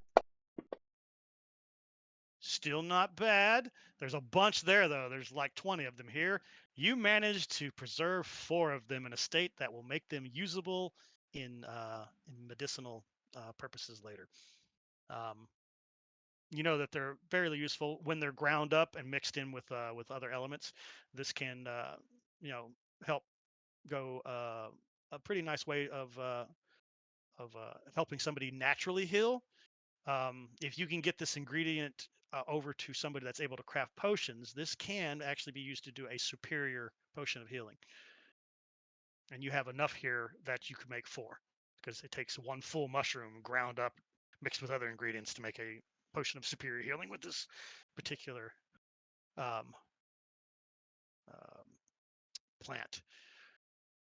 And it was my goal in life one day to actually have a giant list of ingredients so that I can sound smarter than I really am eventually whenever we have stuff like this come up. But I haven't gotten that far on my writing yet, so we're gonna have to wait. It's got some fancy name, like rootworm or Yeah. Yeah, So I just put 4 medical mushrooms in my inventory. magic mushroom. Yeah, put in parentheses, can be used for superior potions of healing. I called it medical, so I think I should remember by that. Okay, whatever, because that's your responsibility, Yes. bro, not mine, to remember all that crap. I got enough on my plate already, thanks to Reggie. Ugh, man. You're welcome. All right, all right. So, um, the rest of the mushrooms you completely butchered. They're not going to be worth anything. You'll discover that you grabbed them all, right? But you damage them in your haste to do all that. So you'll discover later on, once you have time to sort them out, that I ruined most of them. No, Oh, this could have been a gold mine. We could have made potions of superior healing and sold it for lots of money. Other things like that. But so you do all that, and eventually, um, Bob comes thundering back over because you've been gone, probably for a good 20 minutes doing all this. And he comes back over. That does not look like a medallion. no, What found body is mushroom. that? Grooacc not know, but magic spell made it not decompose. Not our problem. We must continue our search elsewhere. I found nothing. Okay. I would also grab the katana. I know some of the others like the sharp pointy sticks. Mm-hmm. So you reach down and you kind of pry the guy's fingers open gently, or do you just break his hands? No, Crack! no. Rip his Respectfully. fingers! All right. So you pull his hands up enough out of the binds that you can slide the weapon out. You are taking his blade. Why? Do you have need for such a thing? No. But this person not need anymore, and friends like these things. I bring gift for friend. And Very well. I put a few berries on the body and say a little prayer for Tashana. Like it's rest in peace, basically. All right. So you do an Indiana Jones swap, taking the blade and replacing it with some Yeah. extremely valuable berries, mind you. Don't me get wrong. Just you put some berries under his hands instead. So now he's clasping the berries in his hands. You kind of put one hand on him, the other one, sword, trying to figure out where the hell to put it. You slide it into like some of the leather backpack, type straps on your back and stuff. Because it doesn't have a scabbard. There was no scabbard. It's just the blade sticking out. So you have to be very careful that you don't cut your backpack or any other stuff Oh, I'm still off. wearing my nice toga, so I can just put it on there somehow with a Figure knot out or something. way to wrap it. You probably, you got bags on you too, don't you? Don't you have like a big pouch for holding materials, stuff like that? No, I kind of put everything in between my box somewhere. Just fucking shit stick. All right, so you take the weapon and just shove it into your body so the sword is sticking out of you. And that is how the legend of Excalibur was born. He who pulls the sword out of the Treloran shall be king. Beautiful, beautiful. Now, with this one, I just take like a piece of the toga, like something that's hanging off, and make a knot with it around the sword. There you go. So it's just kind of tied up and dangling in your Yeah, clothing there, off to your side. Okay, got you. All right, fantastic. It takes you a moment to do all that, and then you lay the one hand on him and you give him the prayer. Tarshana, take this body back to nature, make it one with you. Yep. And then I just roll the log back on his body. Do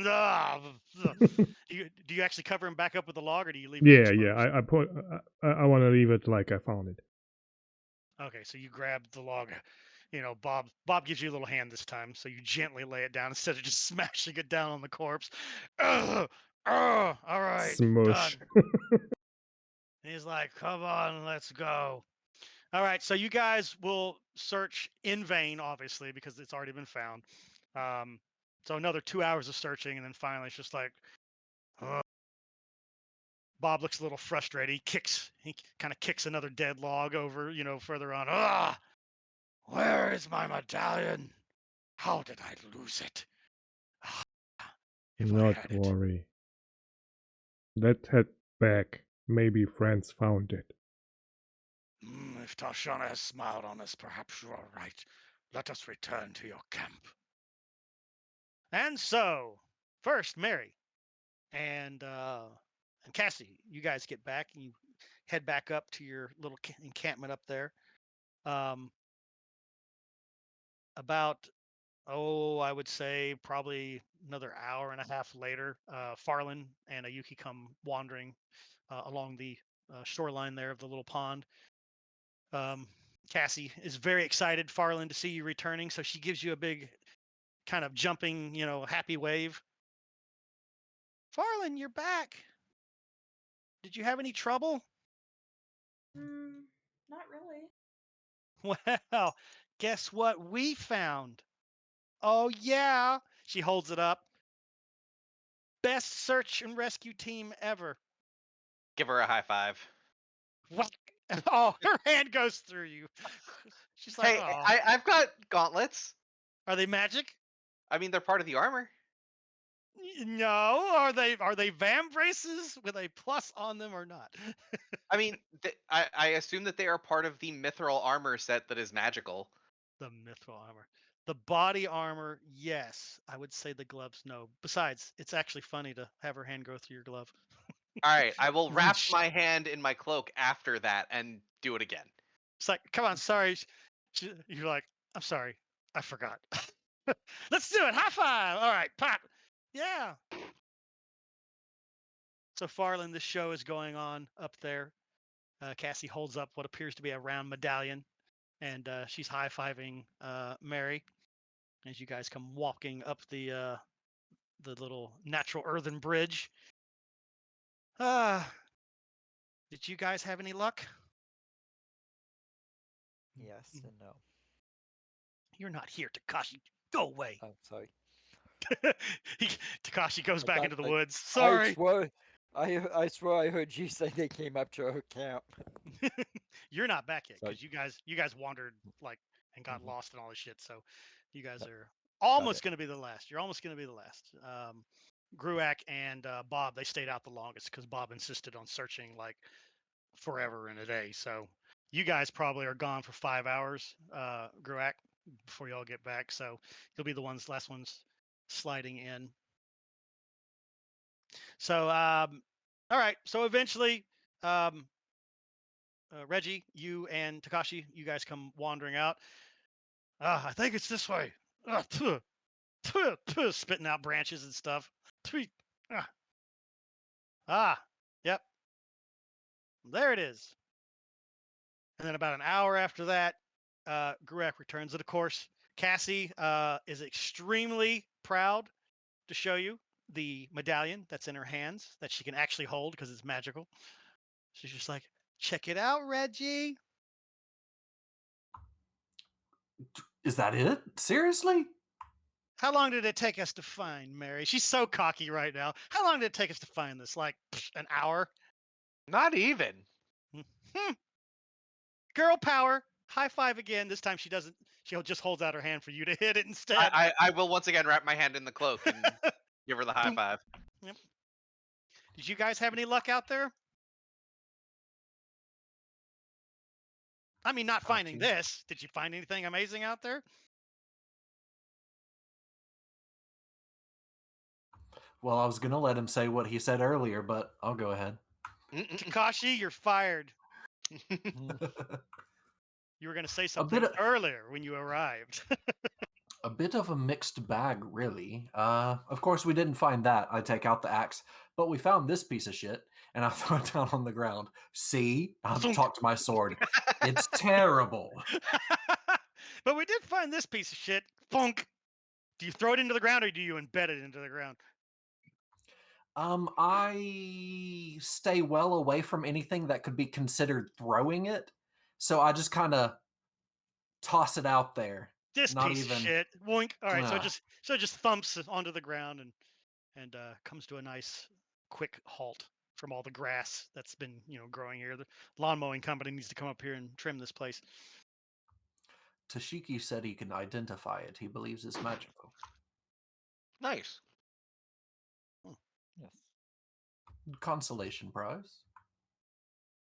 Anyone get any use out of an axe? Probably not, unfortunately. I'm good enough to use them, but I point at the Yeah. the other Yeah, blade. we But might be able to use them on. Never mind. Don't you attack the other Trelawney as they come up. let's find out what it is before we try to figure out a way to trick any elven blades or anything like that. Yes. Maybe it'll be even better. Shut up. Shut up. You have no idea how much she's going to bitch at me for this. Mhm. All right. So last but not least, our Treloran pair come out of the brush, not too silently there. Ah. And you hear Bob. He does not sound pleased. I can't believe I could not find it. Ah, this is not good. This is not good. Ah. While he's talking, I will pick up the axe and start doing the casting for that because it still take a minute. All right, so you snag it to up and kind of identify. go off. You snag it up and take it off to a little private part of the backside of the little island here. Set Yeah. it down on the ground. You begin using your magic. You Yep. reach into your component pouch that you always have, and you sprinkle this little fine bit of dust over it, and then you fire your spell off into it. Energy crackles through the dust, and the dust completely evaporates from the magic, and then there's this like little orange aura that comes off of it, which will allow you to start identifying it here in a second. But so, Grooacc, you guys come lumbering up the land bridge here. Well, and Cassie's standing there. She's got her arms folded like this, right? So she's like hiding it. She's like, "So, Grooacc, did you and your friend have any luck out there?" No, did not find it. Oh, you know why you didn't find it? Bam! Found it! Oh, you found. Very good. Look, You are Bob. practically almost knocked off the cliff as Bob shoves you aside, Greg. Oh, give that to me. Oh, say the magic word and I will. Give it to me. He's no fun. Here. Hey, while he's doing this, I'm going to slowly make my way behind him. You're going to have to crawl under his legs. Behind him? He's still Not standing. under him. He's standing on the. Basically, he's in the square where the land bridge starts. Gotcha. So you'd have to jump around him to get behind him. But no, as soon as he kind of growls at her a little bit, give it to me now. And she's just like, you're no fun. She just hands it to him. He takes it and then he falls to both his knees. Oh, thank you. Thank you. Thank all of you for finding this. It means much to me. And he kind of holds it to his chest. Taran, I will avenge you now that I have that which was given. Where did you find it? Cassie just looks over at you, Mary, to let you do the talking here. She don't want to talk to this guy. He ain't friendly no more. So she just kind of walks away and lets you do the explaining. It was a little beyond the barrier. Beyond the barrier. I didn't drop it beyond the barrier. How did it get outside? Don't know.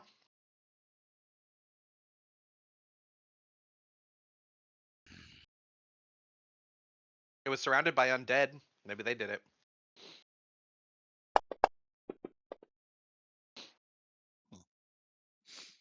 Hmm.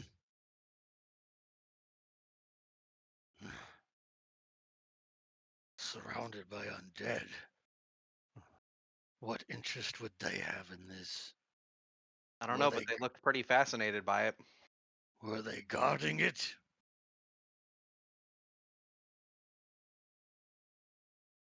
Were they guarding it? Was that the vibe I got? No, the vibe is they were crouched down and just staring at it like it's the most interesting object in the entire world. So yeah, I'd say no, not really. The two witches need to burn. They need to be cleansed from this island so the balance can be restored. Promise me you will restore that balance. Yes, but maybe there's other way. Maybe we can just make peace with them. Peace. Peace. Did you not hear what I said yesterday? They slaughtered my people to the last. My mate was among them. This was hers. No, I will have my revenge. Help me get it. Grant me this one request, and I will stay by your side until it is done. Let's first talk. How did this happen anyway? Why you were fighting with witches? Because they came into our domain, threatened us, told us that they wanted us gone. Mm. When we did not leave at the appointed time they asked us to, they came back. You An not fight argument. first?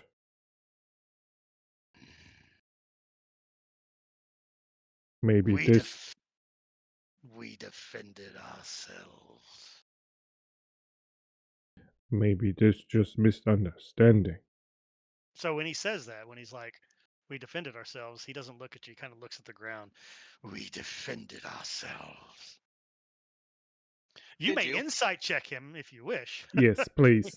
Anybody who's listening in may throw an insight check if you wish. Throw it Yep. in the tower, please. Yeah, I totally forgot about it. I did want to talk to him about that anyways.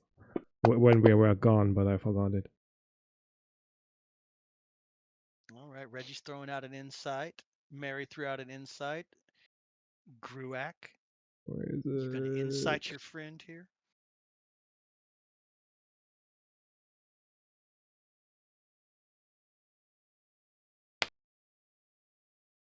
Hidden or no? Hidden. Insights are always hidden. All right.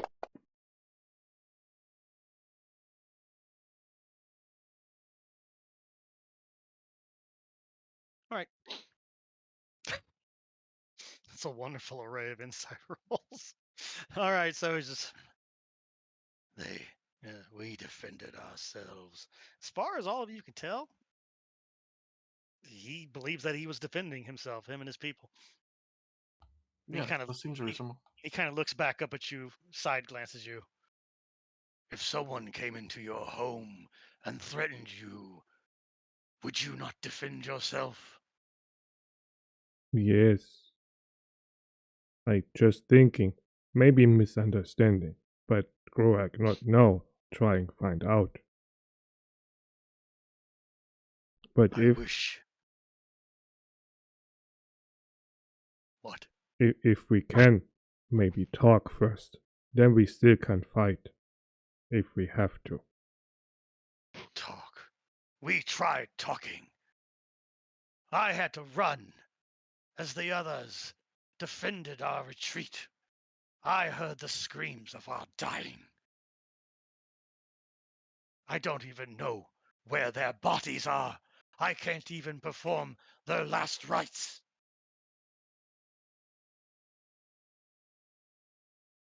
No. If you wish to talk to them, you may do so, but I will not be there.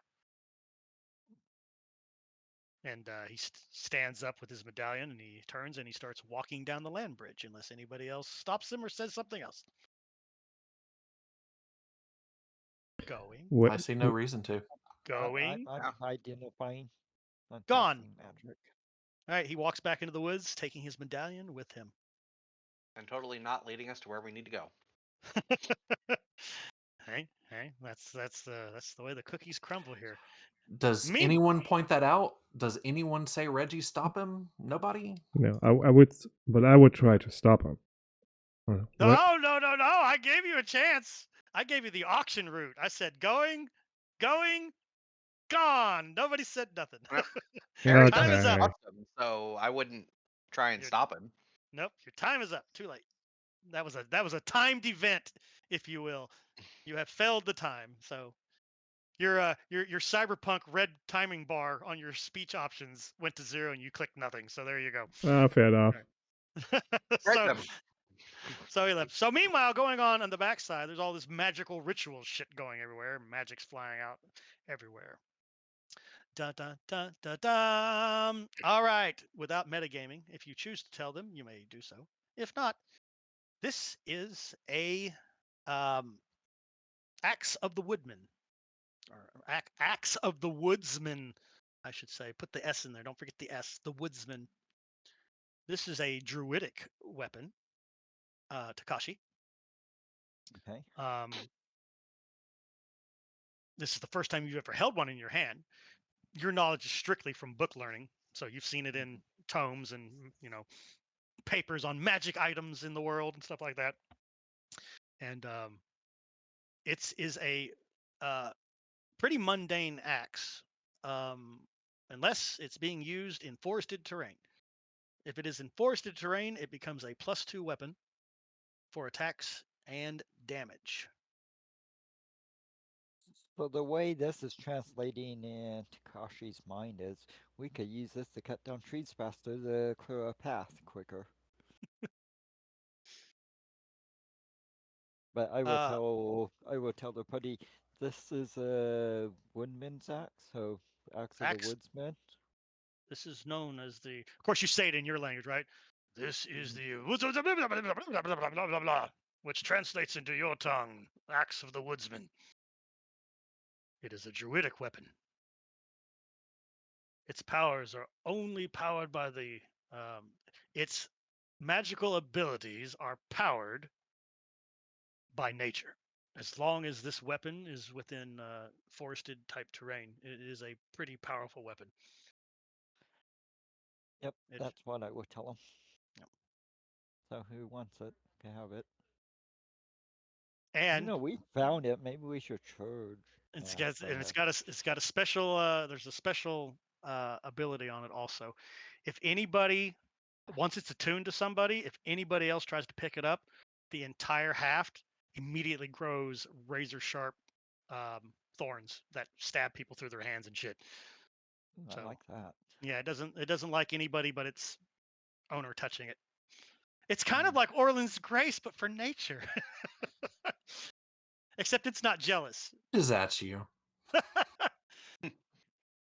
So yeah, if you'll make a note on the weapon here that if anybody touches it that's not attuned to it, right now obviously it's not attuned to anybody because its former owner is kaput. But if anybody bothers to attune to this weapon, if anybody else besides that tried to pick it up, it does 2d10 points of piercing damage. Wow, that's pretty good. Mm-hmm. Who's It's a great weapon. taking the note? You are. It's your weapon. It's in your possession. My Unless you want to, weapon. whoever you're handing it back to needs to make notes about it. Yeah. So if you're not, I going will to hold on to I it, will make a note. Let me find my notes. you can always, there's a thing called the notes button where you can make party notes that everybody can add to. That's what I'm doing. I think I made one already for you guys. I think I made a player's journal. Did I Probably. make one for all? Oh, I made one for DM notes. Oh, I see you doing it. There you go. Yep. Axe of the Woodsman. There you go. So that's one of those weapons you want to throw at your enemy and make them catch it. Here, catch! Ah! Ah! Ah!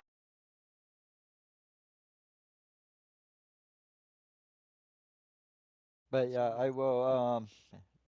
I think we got a ranger. That's why I say if the ranger wants it, I think this might be a good axe. I mean, I'll definitely take it if no one else wants it. But Oh, you I- there? okay, fair enough. I don't know. I've already got a really good spear. Grooacc found Blade 2 as gift for friend. Yeah, if anybody didn't notice, which one of you has that high?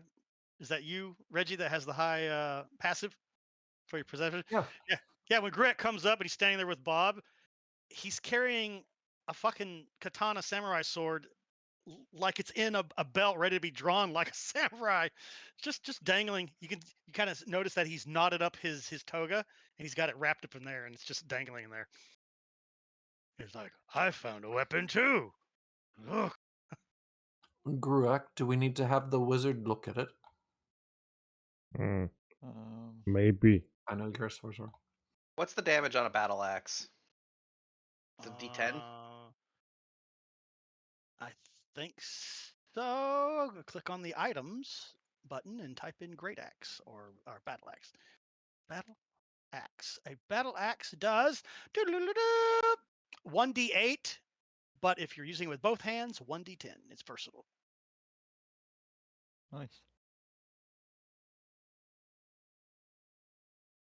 And if you guys are going to keep it, I will actually make a Axe of the Woodsman entry for our next game session so that Yeah. it has automation.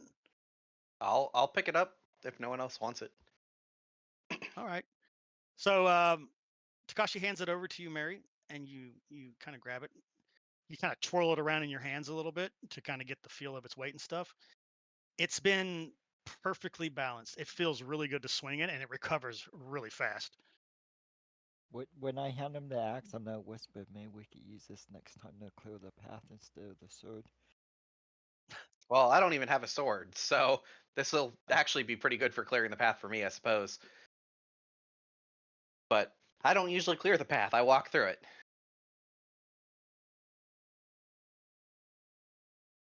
Either way. All right, this axe is in your inventory.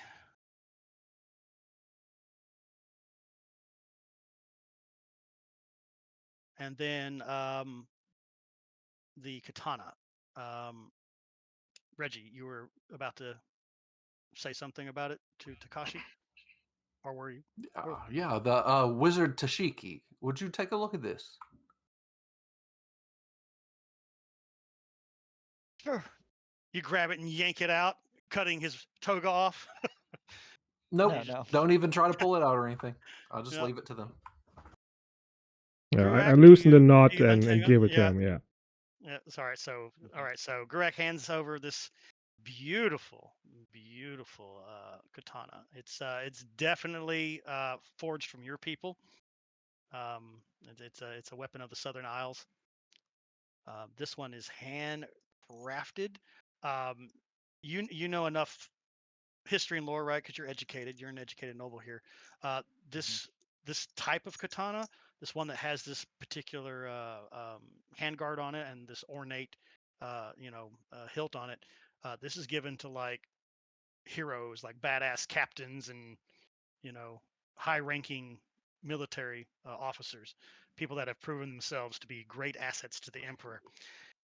And this particular one, you recognize it because you sent the man here that used to wield it. He was one of the men you sent over here to find the witches. You're just like, oh shit. So, honor dictates that this weapon should be returned to his family, or you can be like, fuck honor and keep it for yourself, or sell it, or hand it off to somebody else. But does identify is that an ongoing spell? Does it last for a minute or something? It takes a minute to last, and then I think once I identify the item, I have to recast it, Got to recast it which again. Okay, which so I it's will do if the party's okay with that. yep. But can I make a well, you already told me. Never mind. Is I there was gonna something see. more specific you want? No, I was do a history check when you said it was for my people to see who it belonged to, but I already know that. So. Yeah. This one belonged to a fine gentleman whose name was Hiratomi Subutai. Okay. He was a very skilled warrior, and the fact that he has fallen and his weapon has been returned is a testament to just how nasty these witches possibly are. If they were able to take down this man, he could probably take down your party. Before I sit down to identify it, I will say this sword belongs to a very honorable hero of our land. I would like to return it to the family as an honor thing. But if the witches killed him, that means they're a lot more powerful than I predicted to be. In fact, I Well, don't know if our party will be able to handle taking her down. we still don't know that the witches killed him. True. It might be a logical leap to make, but it is still a leap. Yes, I And agree with that. and the other thing that probably comes to your mind is the fact that there's not one but two of them here. Mhm. So he may have been able to get if it was a one-on-one fight, but two of them together, he was probably no match for them if they killed him. Yeah, I would also tell them how I found it and the circumstance with the flowers and that. All right, so Grooacc Takashi basically tells you he knows where his body is, and it has been preserved by a form of magic known as gentle repose. It preserves the body, and the body will be preserved for up to 10 days. The fact that the body's still preserved means that his death has occurred within the last 10 days, since he has not started decomposing yet.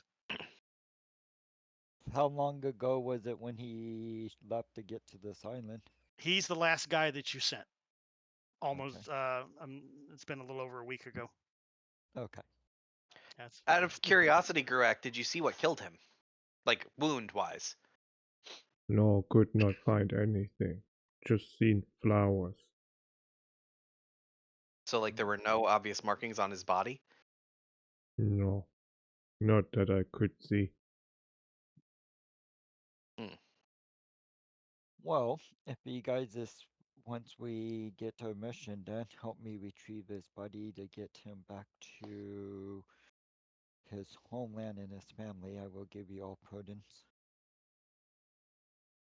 ho ho ho. Did that sound like a lie? I No, don't know. Were you telling the he's full truth, or do they need to he was. incite you? Nope, he's telling the whole truth. He seems He might very sincere he about that. yeah, he might lie about little things here and there, but he won't lie about actually prudence and diplomatic stuff. Yeah, his body language and the look on his face suggests that he actually means it, because this is an honor-based thing. And Ayuki's already told you, honor is everything to her people. So if he's talking about honorably, returning the weapon and returning the body, and you guys will be pardoned and all that stuff. Hell, Ayuki's ears shoot straight up. Oh, we getting that body. We I'm getting that not body. against that. Which direction was that body in? Was over there. Grooacc can show. Yeah, he points off to the east. I'd almost rather go check that out first. Obviously, we can't just I guess we could just take the body with us, but I'm concerned that if you're saying that gentle repose was cast on it, that seems unlikely to have been cast by the witches. Yes, Grooacc Who thinks so too. That is not what you do with enemy. Right. Yeah, but who else would have casted it? Grooacc, did Bob seem like he knew the body was there? Nope, he did not. No. So I don't know, which is one of the reasons I'm curious to go check it out. I agree. We should The go check it out. only potential issue is if Bob just walked off to go fight the witches. We might be on a timer here. Well, a timer if we want to bother saving the guy who lied to us. Who Hmm. lied to you? Nobody lied to you. Yeah, he told us he'd take us to the witches, and he left without doing that. He lied. That's how I'm looking at it too. Yeah, because you guys want to go and talk to him. He wants to punch him in the face. Yeah, but then he walked off without honoring our deal. That's true. Bob He did. not bad. Bob just very hurt. Lost all We friends and don't- family. We don't know that. Not for sure. So, Takashi, I'm going to say you don't really need to cast Identify on this weapon. Okay. Because you know about it. It is magical. It's basically a sword of sharpness +1. Nice. So it's quite good at cutting through body armor and people and pretty much anything that gets thrown at it. So Yeah, I just don't think I could use that type of sword being a sorcerer. I don't know. I mean, I in character don't know, but didn't someone in a group found some dead Trelawrence, right? found some what? Dead Trelawrence. We did. Yeah, Yes. yeah. Yeah. Yeah, Greg, we would like you to go check that out too, because Yeah, See, I that's why I don't know yet. I just wanted that Yeah, would be maybe a he good d- thing to share. he doesn't know yet, and I'm surprised, Reggie, you didn't share that with Bob when he was here, because he's like, I can't even find their bodies to bury them, and you remain silent. Yes, I did. His reaction, Yeah. he's been acting real weird. Reggie's not exactly in a hurry to share things with him right now. Yeah. Fair enough. Fair enough. All right. But our barky boy here, we definitely need you to check out the remains of these poor souls. I don't know anything about anything that would tell us something about it. I could track them, I can kill them, but I can't tell you what happened. Tashiki said it was some sort of magical fight, and there was quite a bit of gore, but Hmm. I will. Yeah, I will tell Grok, well, the rest of the party also. It seemed like someone was like maybe casting magic missiles, but they missed and were hitting the trees. That's Hmm. very, very odd. Could be a tree hater. Could be a tree hater. Damn trees. Damn hippies. Um, You and your trees all need to die. would we be able to make any sort of check to see if we could logically come up with something that might fit as to why that happened? Like, I as a player can, but I don't know if any of my ideas make sense in the way the magic would actually function. Well, I mean, no, Takashi, you did an arcane check, and you're not 100% sure, but you're fairly certain you were probably right. Somebody used a shield spell to deflect them, and they bounced into the tree next to whoever blocked Okay. them.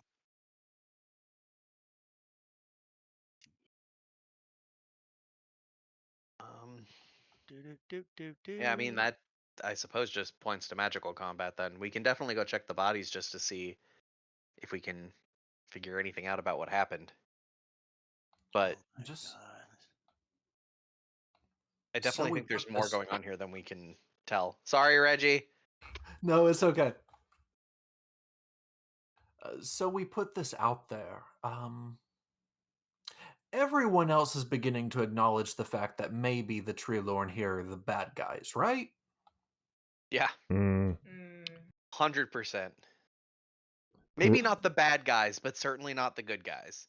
yes, Grooacc theory that witches came to island and then Tellurian overreact and attack, and then everything escalate. The way our tree friend there reacted to Cassie. mm, Good people don't do that just because they're frustrated or they're in a hurry to get something. I Yeah. don't care for it. Grooacc think Bob just grumpy. Let's hope. It doesn't do to vilify him, but we should keep it in mind. All right, fantastic. Maybe he's related to a willow tree. A He's pussy willow? just willowing. Yes. So he's just willowing in emotions. Perhaps his father was a goth willow tree from the other continent. It, All right, all right, all right. Listen up. I'm saving the game. We've reached our Okay. our time here. Fantastic work today, everybody. Good role playing too. You did complete the quest to Nice. retrieve his medallion. I'm going to hand out the experience for that. I don't know if this might ding you, but you might still be short, dangerously short. But I will award that Damn to it. everybody. No, no, no. Woohoo! I think you're going to be short still. I don't even know where our XP's at anymore. They moved because I don't have an extension anymore. You have to click on the little spyglass next to your class on the front page, and it will show Ah. you what your XP is. Ah. No, we Oh. dinged. Oh, Cassie dinged. Yeah, she got it. But she's lower level than you guys too. So did you ding up? Yeah, but Yeah. did we Oh, not yeah. fix the XP screw up from last time? Because I'm like, I dinged over 2,000 XP ago. Oh, you know what? That's true. That's true. And I don't remember how much we got from that. I don't either, but it was my plot and plan to make sure you guys leveled up anyway by completing the medallion quest. So if you can, Woohoo. roll your XP back to 1 point over. 1 point over. Yeah. I'll do that with my NPCs Cool. here. So you guys is definitely dinged. Yeah, I turned that. I found the option that does that. It's a critical essentials plugin option that lets me award XP after a long rest. So unfortunately, it was turned on by default when I wasn't looking. I can't click the level up button. Just FYI. It's saying that Where is that? the specialization record is not loaded. Yep. Don't try leveling up just yet. We'll deal with that next Okay. week because I do have to run pretty quick tonight. But Okay. hopefully they'll have all of our extensions back online. The guy should have everything done, so that'll make life a little bit easier. Before everyone runs, Where is my sheet? how would people feel about moving our game back to Thursday? I cannot do Thursday. Okay. I'm fine with it if need be. Yeah, he runs his own games on Thursday. I Okay. don't run one, but I am in one.